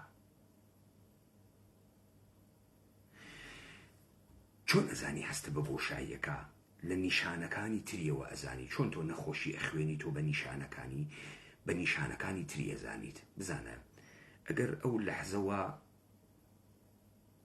وقول خۆتان ئێژن مرتاحەون یا ئەرزا ئەون یا ڕاحەت ئەون ئەو کەزەیە دووسانیە وێتە تەواوە حرەکەتە سەکسی ئینسان وە دەستپەڕکردنیش ئەو کەزەیەوە دەسەکەوێت ئەی تۆ لەکوێ ئەزانی ئەم ئینسانە لەو ژنە فقط ئەمە تێگات و فقط نگە لەوەی کە وەختە عەکسەکەی دانێژە بوومە قوربانە زەریفەکەم یانێ ئیستا ئەو شتی تر زیاتری گەرەکە دبێن خەڵکی تەشویقیکەن بێژن خۆزگمەوە خۆ تۆ ژنە زەریفێکە خۆزگمەوە خۆت چون ئەو ناتوانێتە کە ئەو ژنە هیچ ارتباطە ترێکی بوێت بزان ئینسانی ئاوا هەر ئەوەسەوە بە هەرژ بەهای ژیانەکات یعنی داری تێبووڕی سواری ملی بووی تفکەیتە گۆڕە خەول و باوکو کەس و کاری تێی هەڵدەی هەر ئەژیت چون ئەو ئەسڵەن نازانێت چێژێک کوا لەسەر ئەوەی کە تۆ بێژیت من لەم دنیا تێگەیگەم من ئەوەی کە ئێژم دروسە من ئێژم چۆنیشێتەکە مناڵە ڕەفتارکەی من ئێژم چۆنیشێ محەبەت بکەی من ئێژم چۆنیشێ واوێتە نەتۆ بێ بە فێرە من بکەی من لەسەر ڕێگەیە تەمەدونیە خۆم ویسیاگەم تۆ لە نیویۆرک و ناتوانێ بێ من فێرکەی وەختە ئەو چێژە کە لەوێ هەست بە هیچ چێژێتر لە دنیا مقایسە ناکرێ ئینسانێکە وەها چێژی ئەناسێت بە هیچ چێ نایگۆڕێتەوە لەم دنیا حاڵیت بوو وەدێ تۆ چون فقط فکرەکەی سێکسە سێکسیش ئەو لەحزەسە و ئرزا ئەویت دەی بە نیەتە خۆت ناگەیت لە سوورەتێکە دیزایر جنسیە کە تۆ ئەخاتە تەکاپوو و حرەکەت ڕۆمانس ئەخولقێنێ لەحەزاتش کۆمەند ئەخولقێنێ یەک لە دوای یەک ساعتەکان و ساتەکانە بەرتر دواتر ئیمتدادەکەی تووشێمانە بزانیت بۆی ئەوانەی من ئێژمی حەقیقیە واقعیە و خەوف دروستەکە بۆ دوژمن و دروستیەکە ئەمەی کە ئەم مردمە وا لە یەک ترازیاگە سەخیف کردیاگە دەقیقەن ئەوانی شەوا دەسەڵاتدارن وایانە پێهاتکە خۆیشیان شکڵە مردمەکەن چون لە مردمەکە جگێ نیەن خۆیشیان بگرۆ شکڵەوە مردمە خۆیشیان باوەڕیان کردەوە واسە لەزا مشتێ سەخیفە قەوارە بچووکە بێ عەقڵە خوێڕی ناگەهان بە تەوارث دەسەڵاتێکیان پێگەیگە ئیستا ئەمانیش ئیفلاسیان کردگە ئیفلاس مطلقیان کردگە ئەمانیش یوال الان یک بحث جدی درباره ماهیت حقیقت در جریانه و شما هم به نوعی در این بحث نقش داشتی و درباره شیوه های محافظت از نهادها و سنت ها نوشتی درباره ادیان و داستان های ادیان نوشتی درباره ویژگی های داشتن نظام های پادشاهی حرف زدی و گفتی این نظام ها متعلق به افسانه های قدیمیه اما داشتن چنین نظام هایی مثل چسب برای جوامع عمل میکنه و برای جامعه مفیده جامعه‌ای مثل بریتانیا اما این قصه ها هم هیچ کدوم حقیقت ندارن در واقع خود شما هم معتقدید که حقیقت تنها پارامتر لازم برای ارزیابی ارزش یک قصه نیست Absolutely. Fiction has a critical role to play. قطعا تخیل نقشی اساسی در نهادهای انسانی و جوامع بشری داره اما ما میتونیم و باید دربارش صادق باشیم مثلا شما به خواهیسە تەناقزێکی لێدا خزوتی تۆ ژی حەقیقەت واسە بەڵام خۆتیش باسە کرد بکە پاشاکان بوون کە کۆمەڵگاکانیان دروست کرد وەکو چەسپێن و ساندنیان بە یەکتری بەڵام چیرۆکی پاشاکان خۆ گشتی دروست هەلەگرە هەڵگڕێوتی یعنی نەقشە فینکشن خەیاڵ یا چیرۆک ئەوە نییە کە واقعیەت و یا درۆوێ نەقشی وەسەکە بتوانێ ئیدەی ئینسان باوەڕی پێکەکە تا بتوانێ لە قاڵبێکە ڕایانگری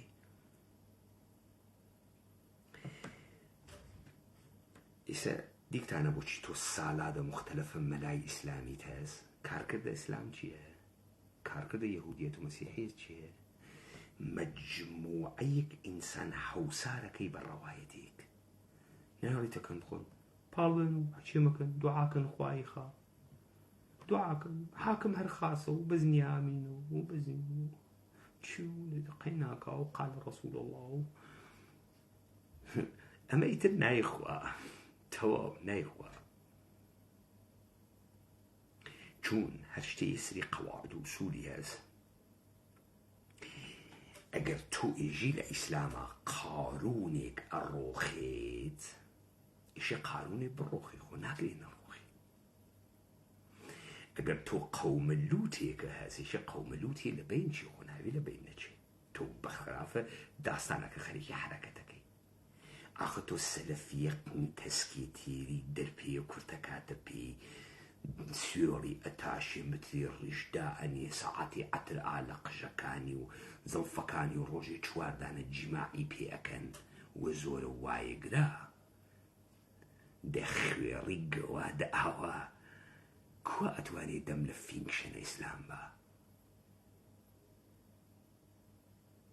ئەمە لە چیە جەهەدەی کردگە جەهەدەیە ئەم لە چیوگە جەهەدەی کردگە لە درۆ جەهەدەی کردگە لە خەڵەتاندنە خەڵکی جەهەدەی کردگە لە مێشکە ژن کوتان جەهەدەی کردگە چۆن وەزعیەتە ناوگەڕی مرتاحکە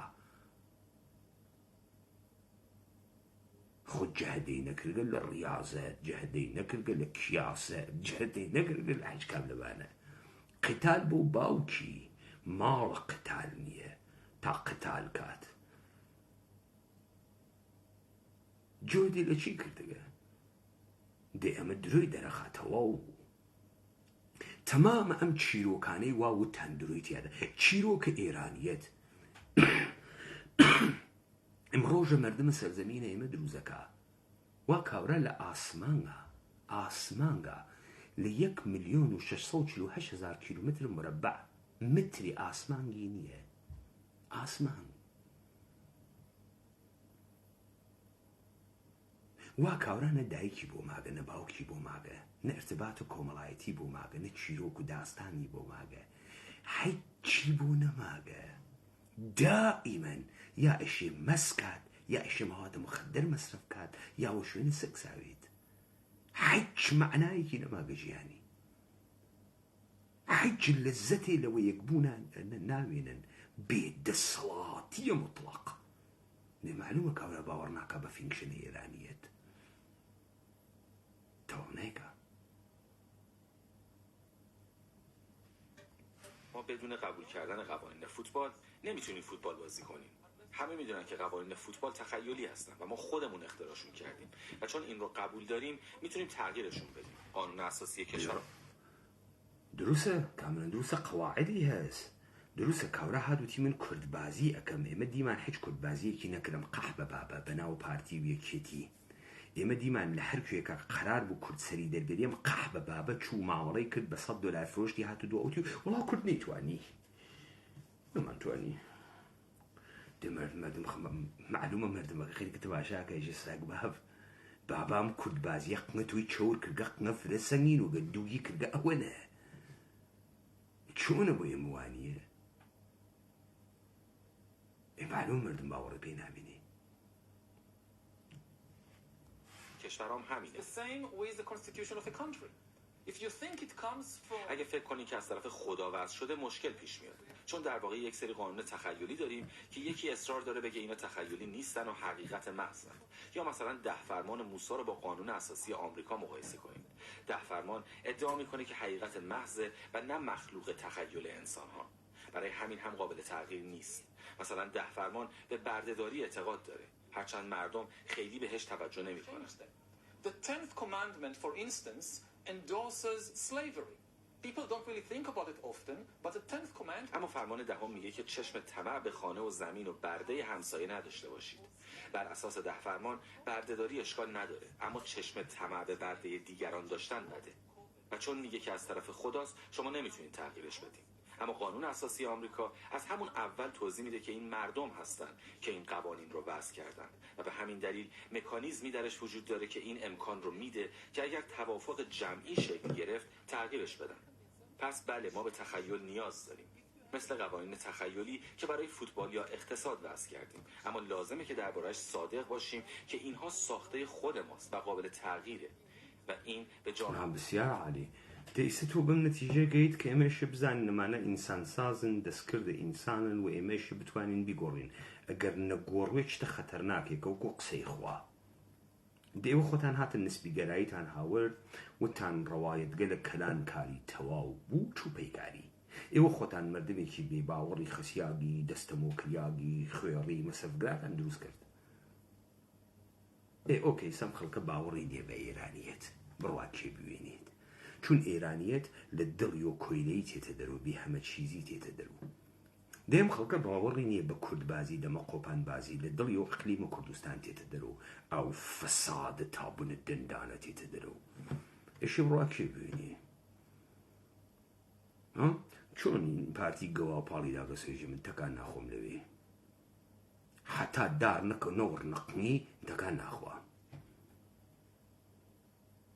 چی بکە دەمێن مردمەی سێ چی بکە ئەم مردمە مقەسرە یا خۆتان مقەسرە یا نظام سڵتە مقەسرە چۆن ئەمریکای گەوا دێژێ من دموکراسی ئەوم بۆ دنیا وەلی هەرکوێ ئەڕوا بۆم ئەوات و فاسدیانەکە و نابودیانەکە چۆن ئەمریکای گەوادا هەرکوێ ئەڕوات فەساد ئەوات چۆن مشتی شیع و مشتی قەبایلی لە عێراقا دروست کردە قەپیان کردە سۆسە لە مردمە عێراق مردمە عێراقیان و فەسادە مطلق کێشاند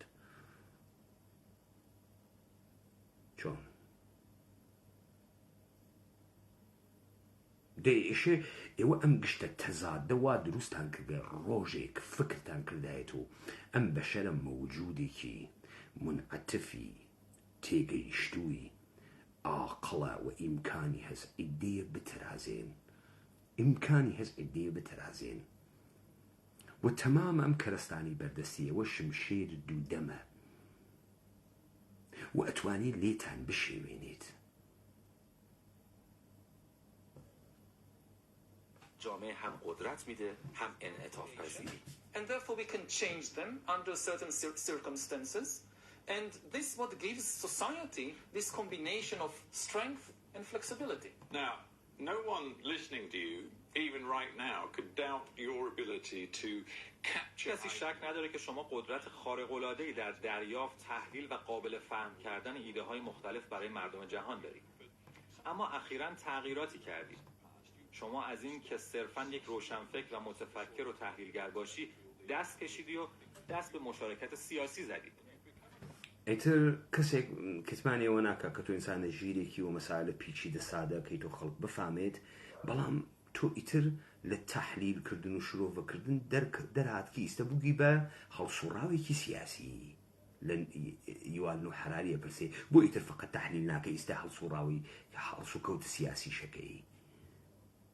مشارکت در خیابان‌های کشورت، جایی که به صدها هزار معترض پیوستی تا به چیزی اعتراض کنی که به گفته شما تولد یک حکومت خودکامه و حتی دیکتاتوری در اسرائیل. تغییر از یک تحلیلگر به یک فعال سیاسی چطور بوده؟ Israeli governance. What has it been like for you, changing from analyst to participant? Well, I didn't think it would reach that stage. فکر نمی‌کردم روزی به این مرحله برسم. واقعا ترجیحم اینه که یک مورخ بمونم و نه فعال. اما خونم آتش گرفته و باید بهش رسیدگی کنم. So I have to attend to it. And you know, The funny thing is, you say your house is on fire. البته این توصیف شماست که خانه آتش گرفته، در حالی که خیلی از اسرائیلی‌ها معتقدن که خانه داره به ثبات میرسه. Yeah. So to understand the situation in Israel, I would say there is just one question. بله، برای فهمیدن وضعیت اسرائیل من تنها یک سوال مطرح می‌کنم. چه چیزی قدرت دولت رو محدود می‌کنه؟ ایده کلی دموکراسی اینه که شما امکان مهار کردن و متعادل کردن قدرت رو دارید. در نتیجه یک عده میتونن هر کاری دلشون خواست بکنن. ما در اسرائیل یک دموکراسی شکننده داریم و تنها یک نهاد برای مهار کردن ائتلاف حاکم رو دارید و اون دادگاه عالیه. اگر یک اقلیت کوچیک در پارلمان اسرائیل داشته باشید، یعنی از 120 نماینده 61 نفرشون برای مثال رأی بدن که حق رأی اعراب رو سلب کنن یا حضور زنان در اماکن عمومی رو ممنوع کنن، تنها نهادی که میتونه دخالت کنه بگه نه شما نمیتونید چنین قانونی وضع کنید و این کار غیر دموکراتیکه، دادگاه عالیه. حالا دولت میخواد دادگاه عالی رو خنثی کنه. This is anti-democratic is the Supreme Court. Once and now the government tries to neutralize the Supreme Court. In your view, without getting into too much detail. این البته نظر شماست. نمیخوایم وارد جزئیات بشیم، اما نتانیاهو میگه که مدت هاست که دستگاه قضایی شبیه یک مارک انحصاری در دست یک سری آدم خاص بوده. نتانیاهو میگه کاری که ما میکنیم، هم خودش هم وزرای دست راستیش در دست راستی ترین دولتی که اسرائیل تا به حال به خودش دیده، تغییر سیستم به شکلیه که پارلمان قدرتش از دادگاه عالی بیشتر بشه. خب ئێستا سەر کێشەی ئیسرائیل هاتە سەر ئەوەی کە ئەمانە مخالفن کە دادگای عالی دەسەڵاتی محدودتر بکرێت و ئێژێ نەزارەتە دادگاها عالی بەسەر پارلەمان و بوێت، چون ئەکسەریەتە پارلەمانەکانی ڕێی خەتەرناک بە. ئەمە ئەو بۆشایە قمە دموکراسیەسە و ئێوە فرە بە شتێکی مهمیێزان خۆیشیان گرفتاری بوو بنیستە لە نزاع فيما بين خۆیانە. ئیتریش ئستدلال کار ناکە گشت کەسێ وە زۆر ئەی خونجنێ هەرکە زۆری بوێ ئەی خونجنێت تاگراگرتتان. ئیستە ئەمە ئەو جەهانە سەوا مەخلوقە خۆیانە. ترسەکان و خەوفەکانیش بەنە دەمی و جەهانێک وا هات مەردەمەکەی منفەک کرد، تیکە تیکەی کردنی قەبایل سەرگەردان، کردنی گەی و هەموو سوکشوال و قەوم و زۆڵم لێکرا و تەجاوز پێکریاب و قوربانیان و کردنی ئەمانە لەبەرەوەی نەوە نەمەردم. وەختی بچووکی کردنەوەی سەگەرەکیسی تەباتە سەرێن حەپەلووشیان کە ناگەهان ئیدێ خەریکن هەڵەسنەوە بابامە وەزع نییە دێخۆمە ئەویشەنەوە ها ئێستا خەریکە داستانەکە ئەگۆڕێت. نمیخوان نمیخوان دادگاه عالی رو تعطیل کنن، اما میخوان نحوه انتخاب قضات رو تغییر بدن. The Supreme Court. They're not doing away with the Supreme Court. They're just changing the way I judges would ask would again, be elected. it's very simple. If I would sit here with Netanyahu, I would ask him, please. ببینید موضوع خیلی ساده است. من اگه روبروی نتانیاهو بشینم ازش میخوام توضیح بده که اگه 61 نماینده پارلمان دستشون رو بردن بالا و رأی دادن که باید حق رأی اعراب ازشون سلب بشه، چه مکانیزمی وجود داره که جلوی این قانون غیر دموکراتیک رو بگیره؟ سوال اینه. Into effect. But yeah, That's and the if I were question. Netanyahu, clearly I'm not, but if I were, I'd say خب من نتانیاهو نیستم، اما اگر بودم میگفتم یوال قبول کن این دموکراسیه و 61 رأی در ساختار اسرائیل یه رأی دموکراتیکه. اگر از 120 نماینده 61 نماینده رأی بدن، رأی اونها باید پذیرفته بشه و این معنای خوتي ستو قبول من نتانياهو نيم بلا من تو يجم قبول كيوال شخص يقنا في الدنيا داق الرأي بأكثرية الديمقراطية يعني الرأي بأكثرية شو قبولك جاي سامة كويت التعابير مختلف أما من يجم كاكتو أول ضحفة وقتي كي جيت كرد بيش بزام منزول لكرد كيس يعني تشي كرد وقت يجي سياسة بيش بزام منزول لسياسة تشيه تمزان أوي من ديتيجم أو سا يا أوي كتو نايجي تيشيه أما سا لقرا قفت قونا مني دا هاك زولي بي واعتبروا أكثرية الديمقراطية يعني أكثرية إيه شون أما أكثرية استاذ صلاتي هاس ديتا يسويني ديمقراطية كيشان فيك حيتشيني نوين رايتي أم نوين رايتي شل الروج أولو برياقسة إبالاي إديكا ترهات مطلقة أم ترهات واوديانة تايسة معنای دموکراسی. بذار یه نقل قولی بکنم از کسانی که درگیر این مباحثن. مثلا یاریو لوین وزیر دادگستری گفته که اینکه دادگاه عالی رأی کنست رو رد کنه که احتمالش هم هست که اصلاحات قضایی رو رد کنه، این اقدام ضربه‌ای مرگبار علیه دموکراسی و حکومت مردمیه. این توصیف او از این اتفاقاتی که در جریانه. exactly what is happening now. This is, I think, a complete misunderstanding of what democracy means. به نظرم این یک سوء برداشت تمام و کمال از معنای دموکراسیه. دموکراسی یعنی اگه شما رأی مردم رو به دست آوردی، میتونی تشکیل دولت بدی و خیلی کارا بکنی. میتونی اعلام جنگ کنی، صلح کنی، مالیات رو بالا و پایین ببری و خیلی چیزای دیگه، اما نمیتونی قوانین اصلی بازی رو تغییر بدی و حقوق اساسی بشر رو از مردم سلب کنی. دموکراسی دیکتاتوری حداکثری نیست. یه سیستمی که آزادی و برابری همه افراد رو تضمین میکنه. در غیر این صورت برنده انتخابات میتونه بگه 61 عضو کنست رأی دادن که من تا ابد پادشاه بشم. First person who wins the elections now says, okay, 61 MKs, I'm now king for life. Sometimes the rules of the game need to be changed. Yes, 'cause yours but is- گاهی لازمه که قوانین بازی تغییر کنه. استدلال شما در واقع تلاش برای حفظ وضع موجوده. شما به نوعی تبدیل به یک فرد میانه رو شدی که میخوای وضع موجود حفظ بشه. خیلی ها معتقدن که قضات خواصی هستن که قدرت رو در اسرائیل در دست دارن و برای طولانی مدت در قدرت میمونن. Again, you need to change the system sometimes, but through a large... گاهی لازمه که سیستم تغییر کنه، اما از طریق یک اجماع وسیع و نه از طریق یک اکثریت حداقلی و موقت. و اینکه قضات رو به شکل یک عده خاص که فقط از منافع خودشون مراقبت میکنن معرفی کنید، در واقع به همون تعاریف عوامگرایانه برمیگرده که میگه اساساً هیچ کس به دنبال عدالت و حقیقت نیست و همه به دنبال قدرتن. این نگاه به شدت بدبینانه است. البته گاهی لازمه که سیستم تغییر کنه، اما اگر یک تغییر اساسی در یک سیستم دموکراتیک ایجاد کنید، نیاز به اجماع عمومی دارید و یک اکثریت کوچیک کافی نیست. than just a tiny majority. We earlier talked about toxicity. You said in recent years you had... بیشتر درباره مسموم شدن فضای گفتگو و تبادل نظر حرف زدیم و اینکه قادر نیستیم گشتی تێگەین بە احتمالە فرە جایسە باگەکانی یەک لە دوایەکی تێتە دەرەوە ئەگەر ڕەئی کەوتە دەسە ئەکسەریەتەکە فاسد کریا و بێ ئەقڵ کریا و تەوانە ئستدلالی نەبوو خروجی انتخابەکە یەک مشت پۆفیوز بوون چی تاوانە ئەم ئەحمەقکردنە مردمە چی ئەیدا دەستگاهە ئاموزش و پەروەرشتان تەلەڤیزیۆنەکانتان سریاڵەکانتان فیلمەکانتان مشتێ مردمە فاسدی دروست کردەگە چی وا ئەمیرە تەتەلو 2 ملیۆن نەفەر تەرەفداری هەست فڵان فاحشەیە فەیسبووکی 3 ملیۆن تەرەفداری هەست چی ئەمە ڕەئی ئەکسەریەتیان خێلی قەشەنگە ڕەئی قەشەنگی تێتە دەرەوتیە کێ وای کرد بە سەون دنیا نەکونە من کردگمە من کردگمە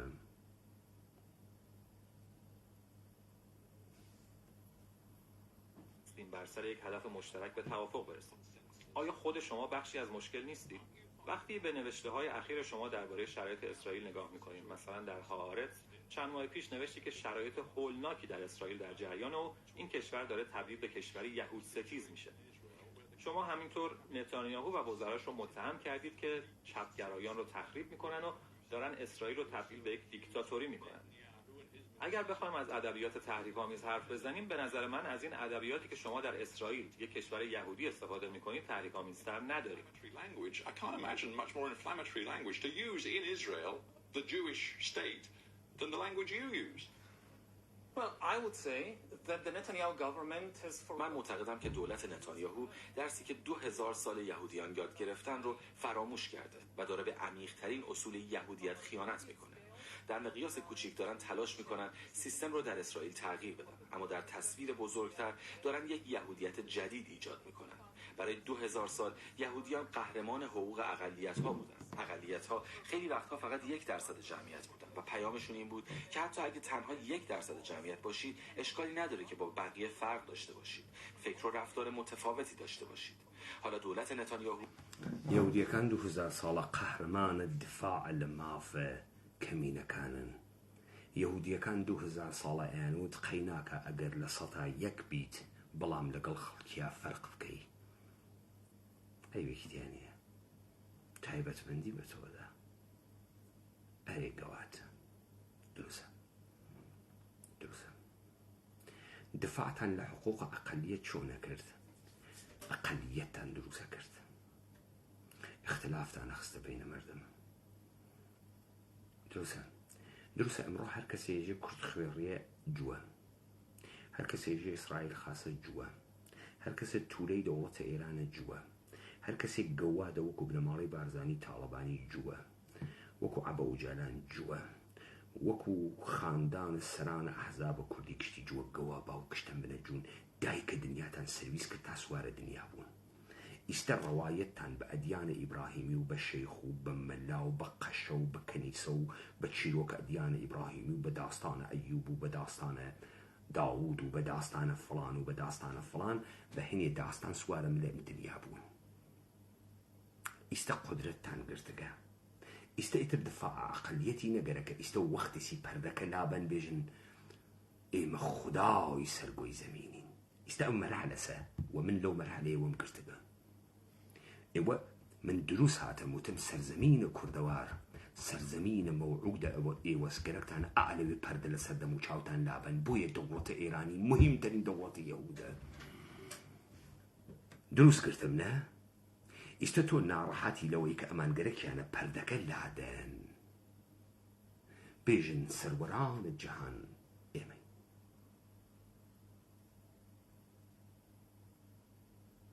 تەواو دنیا کریا قنەر و هێموسێکشوال و گەی و ئیندیڤیدوال و بێدایک و باوک و حرامزا و بێکەس و کار و بێ هەمە چیز و کارگەر و کارگەرە فەسڵی و کارگەرە نازانم چی و هێزە بێ هەمە چیزانە زەخیرە.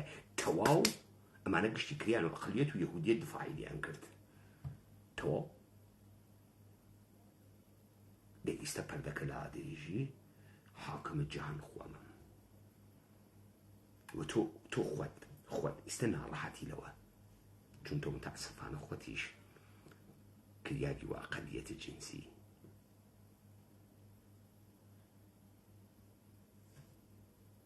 یهو حقوق اقلیت‌ها رو داره لگدمال میکنه و یک ایدئولوژی جدید در پیش گرفته. بله، ادبیات من شدید اللحنه، اما من ازش دفاع میکنم. اونا دنبال ایدئولوژی برتری یهودیان هستن. I stand behind it. Yeah, I just They wonder are اونها دنبال ایدئولوژی برتری یهودیان هستن.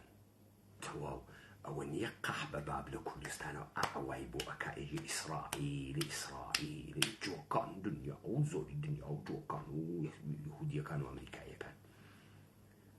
بابا ئەمریکا و دۆلار و بابا ئەمریکا و دۆلار. ڕازەکە گەرێکی دەمامەکە گەل لادا بێژێ ئێمەین سەروەرانە جەهان و ساحێبە گۆی زەمین. گەشتتان ئەز دەم سوارتان بووین. ئەو مەرحەلە چێسە چەرخەشەسە و ئەمە ئۆکتۆبر و کۆتاییە.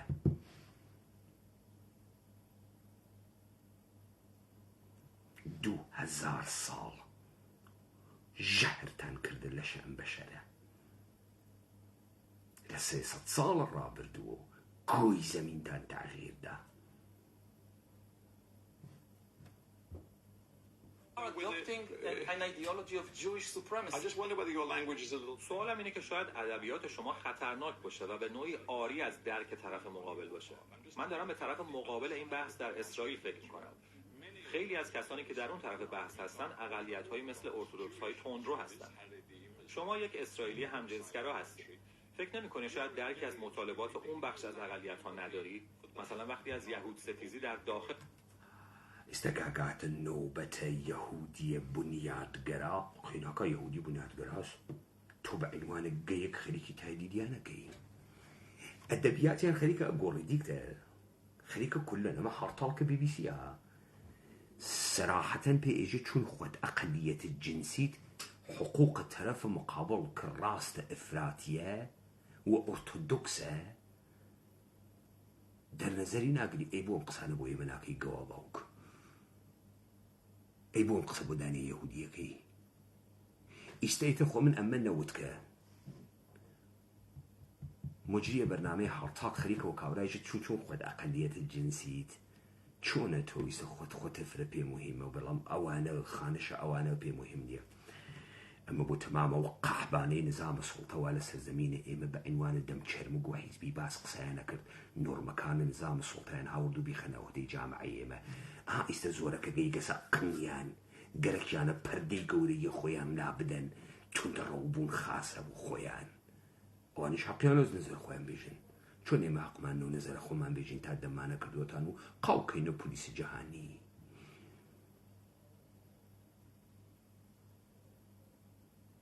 ديت بحرانك خيلي عميقة جيجا سجيجيتر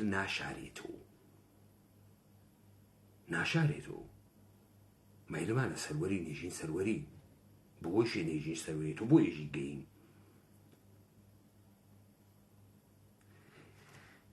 تو مزنكو يوالنو حراريش نازانيت اما چون ام جهانا بقري او سد دابشي كي لميشكا للذهن انسانا كان اقيم كي ارادان لي بسينيت حربم داستانه بشيكي خوي بو داخل خود اسرائیل حرف میزنی به وضوح عده زیادی از یهودیان رو ناراحت میکنه. Yes. That's clearly going to massively upset a huge number of Jewish people. And I'm not telling them to change the way that they live, but I am addressing the kind of ideas that they من want. بهشون نمیگم نحوه زندگیشون رو تغییر بدن، اما من درباره ایدئال هایی که اونا میخوان به کشور تحمیل کنن حرف میزنم.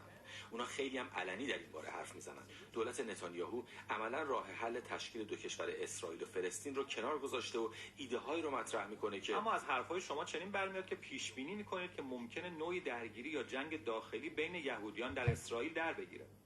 عده‌ای معتقدن که وقتی از چنین سناریویی حرف میزنید احتمال وقوعش رو بیشتر میکنید. Civil war between Jews in Israel. There's an argument to say that when you start positing that kind of scenario, you're making it more likely. I think that part of my فکر میکنم بخشی از کار من به عنوان یک مورخ و روشنفکر اینه که به وضوح نظرم رو درباره اونچه میبینم و با نگاه به بازه بلند مدت توضیح بدم و چیزی که میبینم تنها یک خطر داخلی برای جامعه یهودیان در اسرائیل نیست، بلکه خطر تبدیل شدن اسرائیل به یک کشور نژاد پرست بر مبنای یک ایدئولوژی نژاد پرستانه با باور به برتری یهودیان. racist ideology of Jewish supremacy. تبدیل بشه یا همین الان هم هست. Again, until now, of course, there was a lot of racism in Israel, but there was also a pushback against it, and the official. تا الان هم نژاد پرستی در اسرائیل وجود داشته، اما در برابرش مقاومت میشد و موضع رسمی اغلب دولت‌ها مخالفت با نژاد پرستی بوده. اما الان در دولت ائتلافی حزب عظما یهودیت یا قدرت یهودی حضور داره که رهبرش در دادگاهی در اسرائیل به نژاد پرستی محکوم شده. همین آدم الان وزیر امنیت ملی ماست یا وزیر داراییمون علنا درخواست کرده که یک شهر فلسطینی رو از بین ببرن و از نقشه پاک کنن، چون در اون شهر به یک اسرائیلی حمله شده. To wipe it off the map after there was an attack on Israelis there. Yeah, I should say we've had. باید اضافه کنم که مقاماتی از دولت اسرائیل در همین برنامه حضور داشتند و از ادبیاتشون دفاع می‌کردند. هەر لە ناوە ئەم بێشەرەفانەی بە ناوە کوردبازە حیزبیە سربەخۆیی بازە چوولە حیزبیە بێشەرەف بەحسە فەشیزمیانە کرد تا دەمە دەدا لە قسەکردن ئەبزارە غەربیان بەکارەوەرد گشتیان ئەمڕۆ ئیسرائیل بازن گشتیان دفاع لە ئیسرائیلەکەن ئێستا بە قسەی خۆیان دەرکەوت دوو لە وەزیرەکانە کابینەی ئەم دەوڵەتە لە خودە دادگاهە ئیسرائیلە مەحکومن بە فەشیزم یەکێکیشان دەعای کردگە شارێکی فلستینی کولەن پاکەن و لەسەر زەمینە بۆ خاتری سەربازی ئیسرائیلی تیا کوژیاکەن کوڕگەوات هیتلر لە توولە عمری قسەی وایە نەکردگە تا بزانێ مە گشتی بازی خۆیان بوو دە ئیستە لە دەستیان ترازیاگە ئاگرەکە کەوتکە ئیستە ئەکەوینە ناوە شەڕخۆشەکە و ئەم دەحفەی تر ئێمە چاوگوێ بەسیاگە جاران نیەین.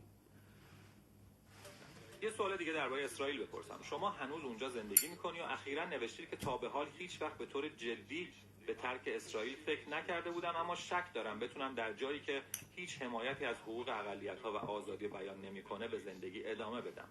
آیا این به این معناست که شما جداً در حال فکر کردن به ترک اسرائیل هستی؟ برای اینکه خیلی از اسرائیلی هم درگیر همین موضوع هستن. Yes, absolutely. Again, if I feel قطعاً اگر من فکر کنم که دیگه از حقوق اقلیت‌ها و آزادی بیان حفاظت نمیشه مجبور میشم به جای دیگه نقل مکان کنم چون قادر نخواهم بود که در چنین جایی کار کنم. will not be able to continue operating from such a place.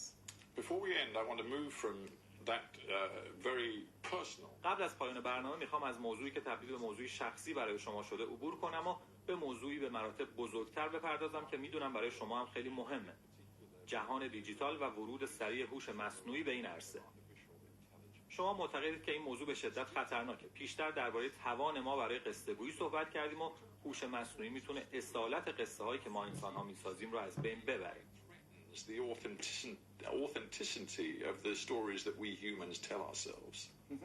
هوش مصنوعی خطرات زیادی داره. مردم اکثرا سناریوهای هالیوودی رو تصور میکنن که مثلا قرار ربات‌ها توی خیابون راه بیفتن و به مردم تیراندازی کنن. Shooting people or somebody creating. Autonomous یا ماشین‌هایی که به خودمختاری رسیدند و ایده‌ای شبیه به این. There is a danger there, but I think there. بله این خطر هم وجود داره اما فکر میکنم خطرهای فراوانی هست که هوش مصنوعی نخواد ما رو از بین ببره اما کنترل جهان رو دست بگیره و تمدن ما رو هک کنه. تمدن ما در عمل بر اساس داستان سرایی ساخته شده. But isn't even what you just said a fundamental misunderstanding of اما real? همین حرف شما هم یک سوء برداشت از جایی که الان ما هستیم. شما یک خودمختاری برای هوش مصنوعی قائلید که چنین چیزی در عمل وجود نداره. بله هوش مصنوعی داریم که میتونه چیزهایی مثل متن و موسیقی و تصویر تولید کنه، اما در عمل باز هم به الگوریتم‌هایی وابسته است که مسئولش انسان‌ها هستند. The responsibility of human No, beings. that's the big difference. نه این دقیقاً تفاوت هوش مصنوعی و همه تکنولوژی‌های پیش از هوش مصنوعیه. اساساً وجه تمایز هوش مصنوعی با قبلی‌ها اینه که هوش مصنوعی میتونه خودش دست به ساختن بزنه. درسته که در ابتدا ما خالقش بودیم. Created by Within us. limits. اما خلاقیتش حد و مرز داره. منتقدان شما میگن شما داری به هوش مصنوعی ویژگی‌های انسانی میدی و براش اختیاری رو تصور میکنی که نداره. I'm not saying it has consciousness, that it has desires, that it has feelings. Absolutely من not. نمیگم هوش مصنوعی شعور و حس و عاطفه داره به هیچ وجه، اما مهمترین ویژگی هوش مصنوعی اینه که اولین تکنولوژی در طول تاریخه که میتونه خودش تصمیم گیری کنه و به تنهایی ایده های جدید خلق کنه. بمب اتم نمیتونست تصمیم بگیره کجا رو بمبارون کنه. سلاح‌های خودمختار میتونن. ماشین چاپ نمیتونست کتاب بنویسه، فقط ایده های ما رو کپی میکرد. هوش مصنوعی میتونه کتاب جدید خلق کنه، ایده تازه، موسیقی نو و هر چیز جدید رو خلق کنه. همین حالا هم شروع کرده. همین الان هم وقتی شما از بانک میخوای وام بگیری، خیلی وقتا هوش مصنوعی دربارش تصمیم گیری میکنه. تا چند سال دیگه ممکنه بیشتر سیستم های مالی رو به دست بگیره. Much of the financial system. In a funny sort of way, I'm with من هم مثل شما کمتر علاقه‌مندم که درباره خطرات سلاح‌های جنگی خودمختار حرف بزنم و بیشتر دوست دارم بدونم چه تأثیری بر سلامت روان انسان خردمند خواهد گذاشت. به نظر میاد شما خیلی نگران این هستی که ما انسان‌ها با گسترش و تکامل هوش مصنوعی احساس بی‌مصرف بودن کنیم. sophisticated. We humans are going to be overwhelmed with a sense of دقیقاً ئەوە اتفاقە سەوالە ئێمە کەوتگە ئێوە دەستکاریە تاریخی ئێمەتان کرد، دەستکاریە تەمەدونە ئێمەتان کرد. ئێوە بۆ ئێمە تاریخە جەعلتان دروست کرد، ئینسانهای فەیکتان دروست کرد. ئێوە بۆ ئێمە فەرهەنگێکتان هاورد کە فەرهەنگە ئێمە نەبوو. بۆیە ئێمە لە خۆمان بێگانە بووین، خوی ئینسانیمان نەما. بوی جامعه اما هیچ بوی کی وکو جامعه همیشه پیوه نماگه بوی انسانەکانی مستەعسلن بوی کارگەل عجیب و غەریبەکەن ئێوە دەستکاریتان کرد ئێوە ڕەوایەتتان لەدەست ئینسانە کوردی دەراورد ئێوە واقعیەتە سەرزەمینی مردمانی جەهانتان گۆڕیتان ئێوە دەقیقەن وەکو فاوست عەمەڵتان کرد ئاخێزنامە لە عەسرە ئاخێزیانە ئێژێت کە فاوست خودە شەیتان بوو فاوست هەڵخڕگا بدەست شەیتان نەبوو خودە شەیتان بوو و ئەمە کورد تێگەی و فقط کورد تێگەی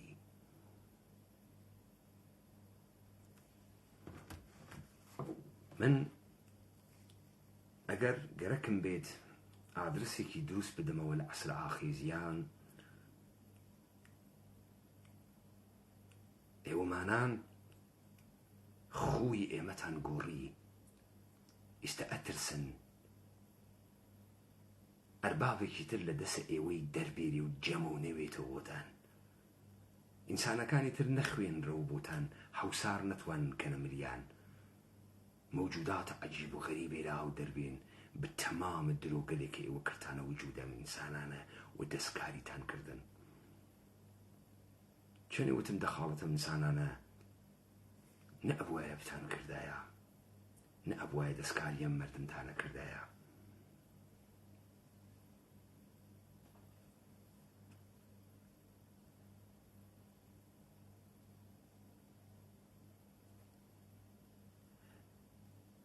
انسان کرد در این دوران دریافت که مسیر باز پسگیری روح فاوست از شیطان کور راه انحراف است چرا که فاوست خود شیطان است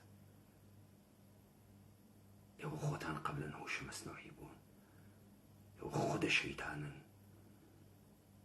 این دریافت از پی تلاش های مستمر در طغیان و نقد برا و بیرحمانه حاصل شد تا انسان کرد را به هژمونی اخلاقی و سیاسی آخرین قیام نائل گرداند آخرین قیام آخرین اکتبر انسان کرد در متحمل شدن رنج‌های عظیم تاریخی در پی تداوم سلطه برای نابودی تنها ایماژ بدیل خود و محو کردن جهان کردی به عنوان یگان تمدن موجود شکل گرفته بر اساس آزادی اختیار و سروری که تنها میراث مادی و معنوی بشر برای آزادی از تقید و بند سلطه است اعتلا یافته و از اعماق زخمهای خود به پا خاسته است و سلطه شکنی خود را مشروعیت قیام آخیز جهان شمول می داند.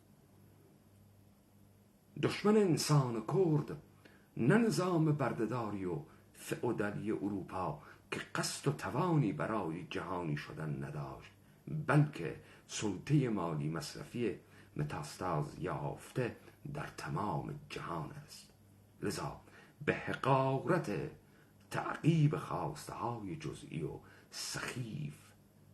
سخیف تعریف شده تن در نخواهد داد انسان کرد تبلور روح تمامی مردمان گمنام شده و بینام مانده جهان است که امپراتوری های بزرگ را در طول اعصار به زیر کشیدند از این روز که از تنهایی این عارضه بشری زیست تحت یوغ سلطه انقیاد نمی هراسد و خود را در عمل سلطه ناپذیری به صورت کل بازنمایی می کند خاطره اصیل سروری فردی در انسان کرد و ظهور و بروز این سروری در یک کل غنی تمدنی و چه تمایز او از اروپایانی است که در نیم راه مبارزه به توهمی از سروری فریفته شدند و از پای نشستند از این روز که به اشتراک گذاری این خاطره اصیل انقلابیون جهانی قطع امید کرده از مکاتب فلسفه غربی را از دل تک تک متروپول های اردوگاهی به سوی سرزمین آزاد کردان روان خواهد کرد. انسان کرد نه مصلح است، نه قدیس، نه منجی آخر الزمان، بلکه تبلور وظیفه در رویارویی با جهان است تا در منتهای ناامیدی و غریق در شهوت مصرف و سرمست سرگرمی بودگی هنرمندانه اراده و عمل خود را در محقق کردن شکل دیگری از زندگی و رستاخیز زیست سرورانه تاریخیش به کار گیرد. کرد بودگی تمامیت سروری، آزادی و اختیار است و در تقابل و تعارض با تمامیت سلطه انقیادگر. از این رو اضمحلال یکی در دیگری واقعیتی اجتناب ناپذیر و غیر قابل گریز است. لذا انسان کرد مجبور به برچیدن تمامیت کمپانی های ماسک دولتی، ملغا کردن تمامی انحصارات حوزه اقتصاد و قدرت، برکندن بنیادین مناسبات برده‌ساز اجتماعی و سیاسی تحمیلی سلطه جهانی و نیروی محرکه تمامی جریاناتی است که خواستار برکندن مناسبات برده‌ساز سلطه جهانی انقیادگرند و یاور تمامی آزاد یاران جهان است. آخیز سروری محور کردن علنا و آشکارا به دور از اعمال مخفی و زیرزمینی امکانهای انسانی را به شکوفایی در این مسیر شدن فرا می‌خواند. هر کس کردش کرد چنش ننالا، شین مراتب مرتبه بالا. اما اوش دوکه اما امان زانی. Redundancy. That's one of the dangers, but in even more fundamental way, we live cocooned by culture. اون یکی از خطراته، اما حتی به شکل ریشه‌ای‌تر زندگی ما در پیله فرهنگ پیچیده شده. از لحظه تولد با افسانه و موسیقی و هنر و مذهب و ایدئولوژی‌های سیاسی شکل می‌گیریم. تا به حال همه اینها زاده ذهن انسان بود، اما حالا یک هوش بیگانه، یک هوش غیر انسانی بیشتر و بیشتر وارد حوزه تولید داستان و موسیقی و تصویر و حتی افسانه سازی و ایدئولوژی سازی شده. انسانی که در دل یک فرهنگ بیگانه شکل میگیره چه انسانی خواهد بود؟ فرهنگی که انسانی که لدل فرهنگی که بیگانه گوروی به همه چیزان دنیای امرو دروزکاوایی و خوفتان لیان کرده.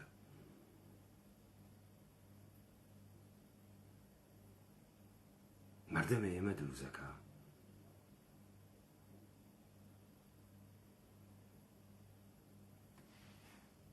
مرتب در حال شکل دادن به من و اطرافیانم خواهد بود.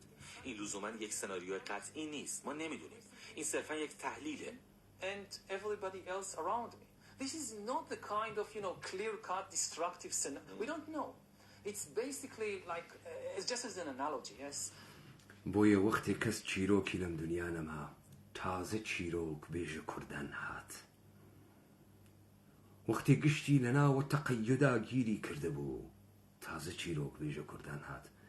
امرو کردن روایت آزادی لجهان اکن و امرو فقط انسان کردیه که انسان ماگه و مسخ نبوگه ولعبودیتا به ابدیت نگیگه و او اتواني و زنجيره ببسينيت بوي ما بخومان بتمان آخرين قيام چون داستان ايوه قال تواو يا ايوه ايما نابودكن يا ايما ايوه نابودكين چارنوس محتوم تاريخه يا ايوه ايشي سركون يا ايما ايشي سركون سركوتن ايوه نابودية مطلقة بشرية وحياته ديا حياته طبيعته جهان ايواته يا ايوه